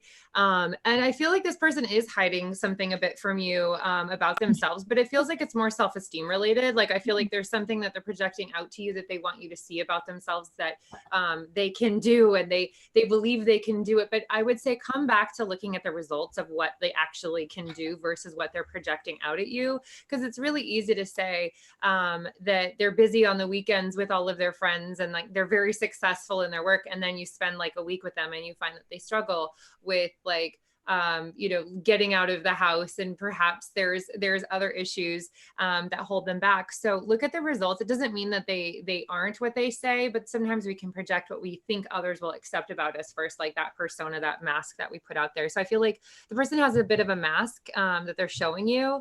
And I think the tell-all for you is when you get a little deeper. Now, I do feel like this person is soulmate material, meaning that I feel like they're in the same space as you energetically, and that they have agreed to be a partner with you. I do feel like they struggle with depression, sadness, emotions that are just like really, really deep. They may even have like some sort of influence of cancer, but I feel like there are times where this person like is really hard on themselves, and they feel like they should have done a better job, or that they should have better results or something like that. I get this sense like they're hiding from you this that they push themselves around a little bit. And with that, like you really have stepped into yourself, like on a soul level. Like I feel like you've really stepped into your power, and they see you as somebody that they want to be aligned with, but they don't necessarily feel like they are there yet. So I feel like you would want to meet this person where they're at anyways. So I feel like too, if there's something you could say to the person to kind of help them let their guard down. But I feel like this person also trusts slowly. So it'll be hard for them to let you in fully right away. And that can prevent you from becoming the couple and working together as soulmates and like growing together, is the trust issues this person is kind of carrying. It feels like a result of old trauma from the past, but ask if this person is being forthright with you. I feel like have that conversation with them, because I feel like there's a conversation you have been avoiding to have with this person, and it's necessary for you to know the full picture, because you really want to make a good decision here. I feel like your heart's already in it though, so it's going to be the extraction process away from this person may be a bit tough, but you still have a choice of going in on this or not. Yeah.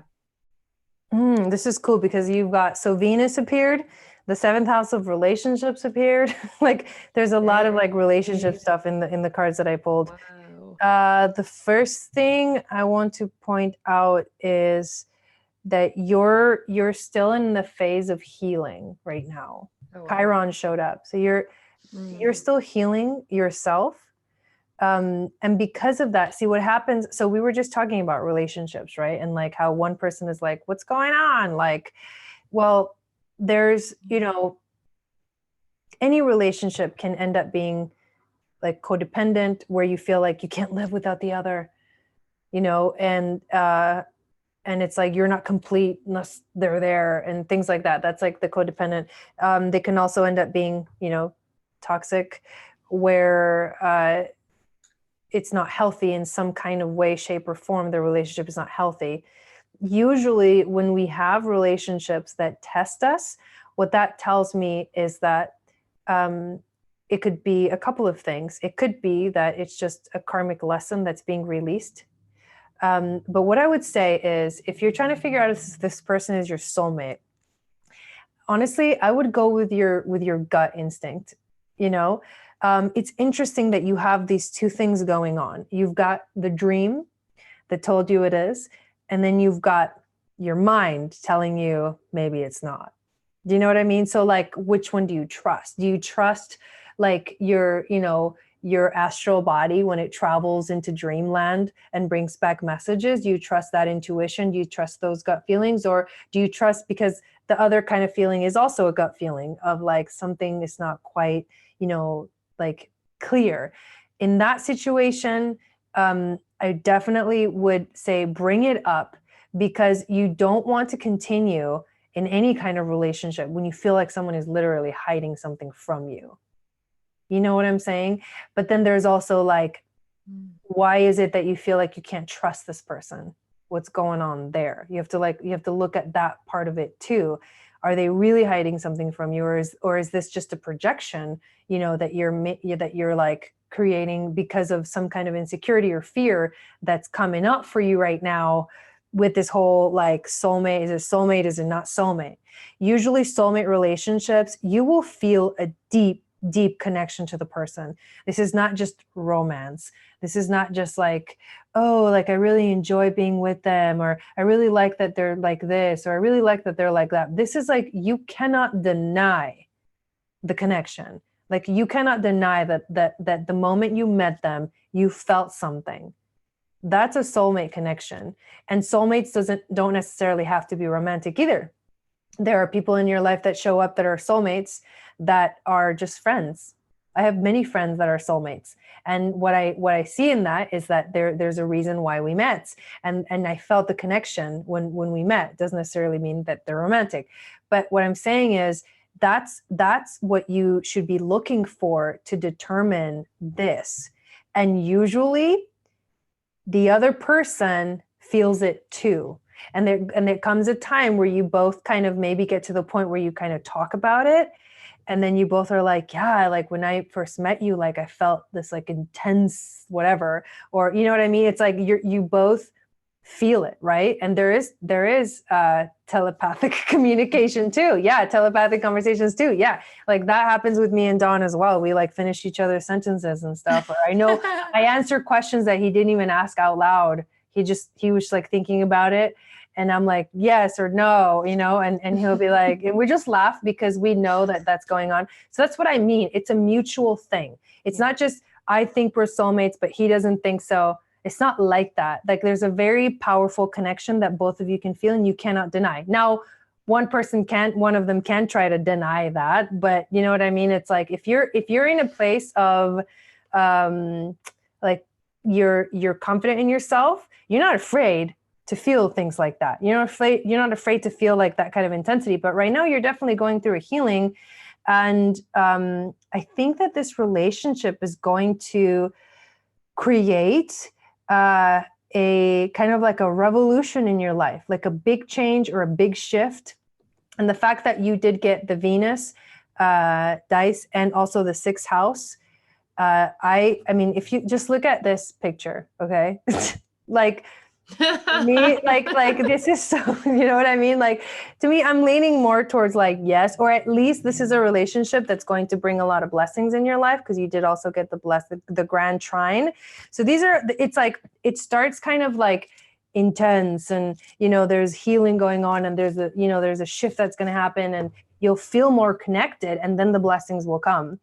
I don't want to say like, yes or no, but I do want to lean more towards yes, because I want you to figure it out for yourself, because that's the most important thing. Like no one else can tell you like whether it's a yes or a no, but maybe I can give you a little bit of insight, you know what I mean, with the cards.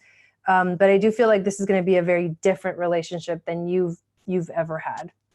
That's for sure. Wow. If you decide to continue with it. So that's what I got. Please, yes. Please, yes. Funny. So that's awesome. Great. All right. Yeah. So let's do Ivana real quick. Okay. So Ivana is the question that she has is, oh, cool. She does want a general, but more along the lines of relationship, and she's currently single. I know that she would really like to be in relationships. So she just wants a general, but geared towards, you know, what's so like what's coming in romance or whatever. You know, is there a man out there for me, or what is going on? She's kind of in dating world right now, and it's been a little disappointing to say the least. Yeah. I don't doubt it. I did pull, it's funny because I pulled some cards for you, Ivana, and I know on the replay you'll watch this, but here we go again. Like I was going to say this also in the previous read, but I'm like, you know what, it's going to come up in her read. I might as well just say it. Is that you're coming out of a long period of being with someone else, and you need some time to just move through the energies right now. I think that we've discussed this before. You know, is that you have energy that you're still moving through, and that the winter months feel a bit slow and sluggish, and not all the partners that you want to see or all of the potentiality that's out there is showing up right now. And it doesn't feel like it's going to show up until probably February, March sometime, but be as patient as you possibly can be, but give yourself exactly what's needed right now. I feel like you really could use some friend time, being with friends, being with family. I see people like cheersing together and having a good time. So maybe this is New Year's plans of going to maybe a singles event or being with friends that fill up your cup, really literally fill up your cup and then fill up your cup some more. I do feel like you're in this weird sort of energy where everybody's competing for each other's attention and they're projecting what their personas are. And so you're like in this midst of trying to figure out who everyone is. And I feel like really what you're in need of right now is just a little bit of you time, to kind of come back to you. Like you do serve other people and give to other people a lot. And I'd like to see you give to yourself first, because I do feel like part of what's going on here is, and I feel like you have a need for like kind of reconnecting to nature too, because I feel like there's a lot of electronic devices. And I feel like electrical EMF things around you, it feels a little ungrounding. So, you know, there's that saying where you, you let go and let God, or you let go and let the divine step in and not try to control every aspect of it, because you literally have zero control. All you have is the ability to move this physical body in one direction or another. And you have the energy to be able to reach out and touch the world. But at some point you do have to let the divine show up. And we try to control every aspect of things. We can find that we really can get frustrated with ourselves because it's not turning out the way we want it to. But there has to be a little bit of spontaneity, a little bit of fun in there. And I do feel like right now it's a matter of letting go of feeling like you have the power to change other people or control this, and just step into that spontaneity and be around people who remind you of who you are right now. Cause I feel like you're sort of getting lost in this weird world of dating. And then of course, in the letting go part, it's like set an intention in your heart of what you really want. If you really want to find a partner, come back to what it is that you really want. Cause I feel like you've kind of gotten trapped in the mindset too of dating. Like when we say the word dating, you think that it's a perpetual cycle that you're never done with. So you could even say I'm in the midst of interviewing my future partners. And Chelsea Handler did this on a little show that she had done on Netflix where she went on this speed dating, and she would meet somebody and she's like, "You don't like animals? Okay, the date's over." You know, and she would just be like done. I mean, she just knew what she wanted, right? She came back to her intention. That's hilarious. Like, you know, it's like, "Oh, you're a lawyer." And then, you know, she would ask questions that, nope, done. Like she was just super honest, but it was funny. And I feel like you need a little bit of humor right now. You need to be able to laugh at this. And, you know, just have a little bit of fun and don't feel like you have to take it too personally. Cause I feel like you're a really wonderful person. And I feel like the kind of the world that you're trapped in right now, it is making you feel less than valued and appreciated for who you really are. Yeah. The phrase that's coming out for me is that true love is never forced. That true companionship or that soulmate, it's never forced. It's not something that you make happen. You know what I mean? It's something that you allow. So to be in that place of allowing, you have to be okay with waiting. You have to be okay with having patience. It's like the hangman in the tarot. It's like things might feel a little upside down. You're just like kind of hanging there and you're like, but there's this waiting period that's like, it's really important. It's a really important time of contemplation and meditation as well, and observing yourself. So I guess I also feel that like friendships are really important for you right now. I know it's probably not what you want to hear though. You know what I mean? And you know what I mean? So I feel that energy. I'm like resisting the reading myself, you know, because I'm just like, that's probably not what she wants to hear. So I'm like connecting with the, you know, I think that's funny, but you did get like the North Node in Taurus in the 11th house. And it's unique. Taurus is that sensuality of life, right? Taurus it's a Venus ruled sign. It loves to feel the pleasures of life. It loves to surround itself with the comforts of life. And in the 11th house, it's your friends. You know, it's like friends and sharing yourself with the world. So if you allow yourself a moment, right, of pausing, because Taurus is also about slowing down, and like that hanged man image comes back in my mind. It's like, slow down a little bit, right? Like slow down, let yourself enjoy the moment, right? even like, I'm not saying like stop dating. What I'm saying is enjoy every single moment. Like, who cares if the person that you're dating or that you're going to go on a date with is going to be the one or not? Just enjoy for it. sure. Like, Yeah. just enjoy the fun of doing that, you know? And I bet you when you relax, because I feel a lot of tension, you know, because you're like, I need to figure this out right now. when you like go, okay, I don't have to like figure it out right now. I'm just going to go have fun. I bet you're going to find the person. Because that's Right when you let go, happens. it just happens, and you're like, I Right, wasn't even looking there for that that's person. always what happens. Is you stop looking, and then boom, they show up.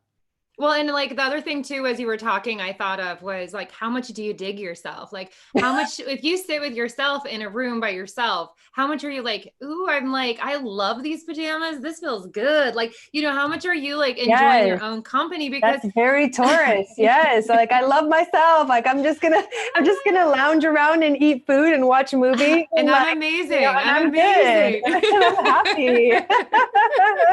Right? Yeah. Like, There's always a moment of like, you got to remember to love yourself first. Yeah. Yeah. You know what I love doing too, and this is just, you know, a little more aesthetic, is like, I'll put on a pair of pajamas that like feel really good. And like, I want to wear clothes that make me feel sexy, or something that smells good, something that I just feel like I open up to. And, you know, that for me, like I was trolled for a while for like, you know, always wearing, people in my life are like, you're always wearing leggings. And I'm like, they're so comfortable though. Like, I'm never going to wear another pair of jeans ever again. I've digged myself and I feel like I got the booty to fill it in, you know, like I want to like, I feel like I dig myself and I flow with myself and I dance with myself in the kitchen. I don't need a partner. Like, I'm turning up the music and having a fun time. Sometimes it's nice to not have to worry about, well, my partner is sleeping right now. Like, now I can just yell out in the living room and do whatever. And it's like, your partner, your true partner, is going to sync up in a lot of ways with you. And isn't it better to find somebody that's on that vibration, on that wavelength, than somebody over here that's just looking to cling to somebody? Like, you're going to attract what you put out energetically. You got to remember that too. You can't expect the perfect person to show up into your life when you're attracting not the perfect person. Yeah. That's a tough one to take. That's a tough one to like take in. But how many times have you looked in the mirror, and I can look back on certain occasions where I was going to a big event and I looked in the mirror and I'm like, oh my gosh, I did my makeup and now it's all messed up and it's not good. Like, and then I get frustrated and then I go to the event and, you know, you put the face on, as they say, like, you put the face on and you're like, hey, everybody.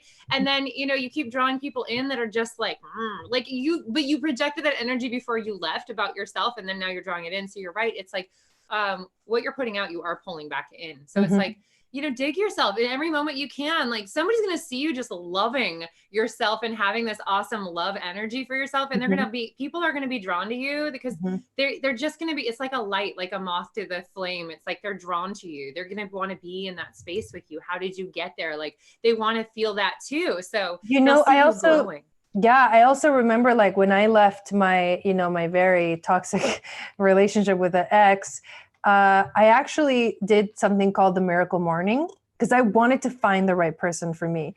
So the miracle morning is like, you can get the book if this resonates with you, but you can get the book on Audible and listen to it, and then print out the actual journal that he uses. And he basically goes through all of these areas of your life and asks you to kind of like rate where you're at, like on a scale from 0 to like 10, where you're at. 10 being the most, you know, connected, and 0 being like, there's nothing there.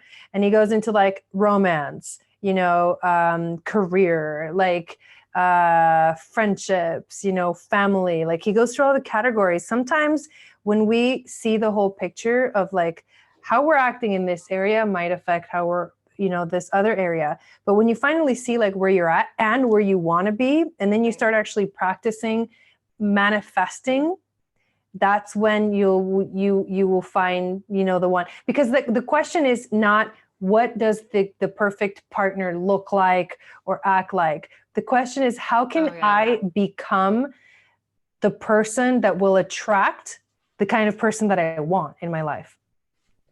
Like, how do I become the person that attracts that? And that means there's a little bit of growth to do internally in order to, like, that means you Oh. got to step up too. You know what I mean?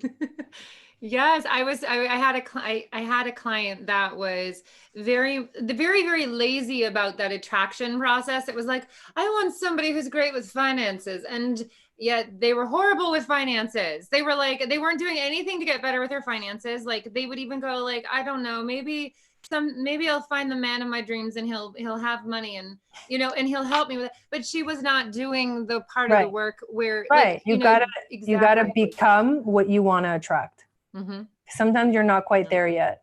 And who's to say that the guy that you're going to go talk to at that place isn't the one that you're going to like be like, I need to talk about my finances. And you look into his eyes and boom, you're married next year, you know, or whatever. You have this toward love affair, like eat, pray, love. And you're just like, oh my gosh. Like sometimes walking away from the life that no longer serves us means we also have to walk away from the part of us that kept that life around that isn't serving us anymore. We have these old habits where we want somebody to come in and fill it in so we can be comfortable. And I'm not saying that Ivana is, I'm just saying like that definitely is part of that. It's like, there's a certain comfort level that we want to be guaranteed as we're doing things. And sometimes doing things means being really, really uncomfortable. But in that process, there's growth happening and you are drawing more people that are like you in. It just means sometimes going out on a limb and expressing yourself and letting yourself be seen, which is really, really you, the real true. You. Yeah. Dance in your kitchen. You know, I used to get out of the shower, have the towel wrapped around me and I was completely naked and I'd go in the room. I'd make sure that the curtains were closed and I would just turn on music and then just dance naked. And I would just have a fun time. Like, you know, nobody could be like, you shouldn't be dancing. You should have clothes on. And what are you doing? And just let yourself have fun. Let yourself have fun, you know? That is the key for sure. There she goes. All right, you guys. Oh my God. I think we're done. We're done. You made it. 20 readings later. Oh my God. I can't believe we did 20 readings. Yeah. Oh, we did 20. Yeah. Boom. Actually, today I asked Spirit, I said, I actually do want 20 readings. Get out of here. Let's do it. Let's do 20. You know, we were like 10. And then all of a sudden I was like, I'm okay with more. And then I was like, let's just say 20, you know, and then that could actually happen. And then boom, it happened. And because we asked for it and then we showed up and we were like, yes, part of it is yes, say yes. Right.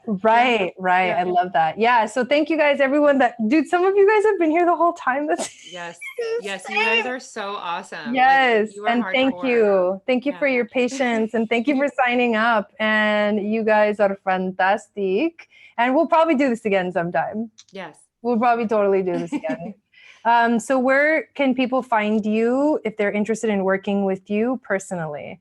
If you want to work with me personally, go to my website. It's the easiest way to find me. All of my links are there, how to find me on social media. The name of my website is also my @ everywhere else. So it's Lyndsey, LYNDZ, PAUL.com. If you put my whole name and you know how to spell it, cool, that works too. @Lyndsey Paul, LYNDZ, PAUL is also my name on Facebook and Twitter and Periscope and Instagram, everywhere. So there's buttons and you can contact me there and I'll be having some classes coming up this upcoming year. So if you're interested in mediumship and intuitive development and all sorts of stuff, it'll be lots of fun. Let's talk. Yes. Okay. And then, so this is like somebody was asking earlier, like, where do you do readings? So we do, like, I do this kind of broadcast once in a while, and I'm wanting to like open up and like invite some new faces. I usually do these readings with Jason. But it's been so fun to like do this with you, Lyndsey, and also the conversations with Spirit. So we do this here on this channel. So definitely subscribe and hit the notification bell so you get notified of when I go live and also when I upload videos. We have a video coming out tomorrow that is a pick a card reading for the winter solstice and the winter season. So the next 3 months prediction for you guys. And those are really fun because you just get to pick a pile and then you jump over to the timestamp of that reading and you get like a reading for you for the next 3 months. And then on Monday I'm going to go live and do the new moon solar eclipse astrology. And then on the 25th, I'm going to do the new moon solar eclipse ceremony. That's like normal on the channel. But my website is channelforgrace.guru for everything else, astrology readings, tarot readings. I have some courses too. I have a moon goddess training coming up in January. That's going to be really fun. I got to talk to you about that too. You're doing a 40-day, I think, meditation, Korean meditation. Oh yeah. In the Eagle Star Sisterhood group. It's just an experience that you can join for free. There is a group called the Eagle Star Sisterhood on Facebook. You just request to join and I'll accept it. And you can just watch the video that I did to record the meditation. And there's another video that I explained the whole thing. And just join us for 40 days. Yeah. Yeah, it's Kundalini yoga, so it's really fun. Oh, I love it.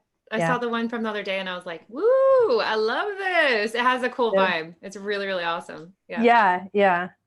So cool, you guys. Thank you so much. And we'll see you guys soon. Yeah. Thank you for having me, Jai. Thanks, everybody. Yeah, you're welcome. Ciao.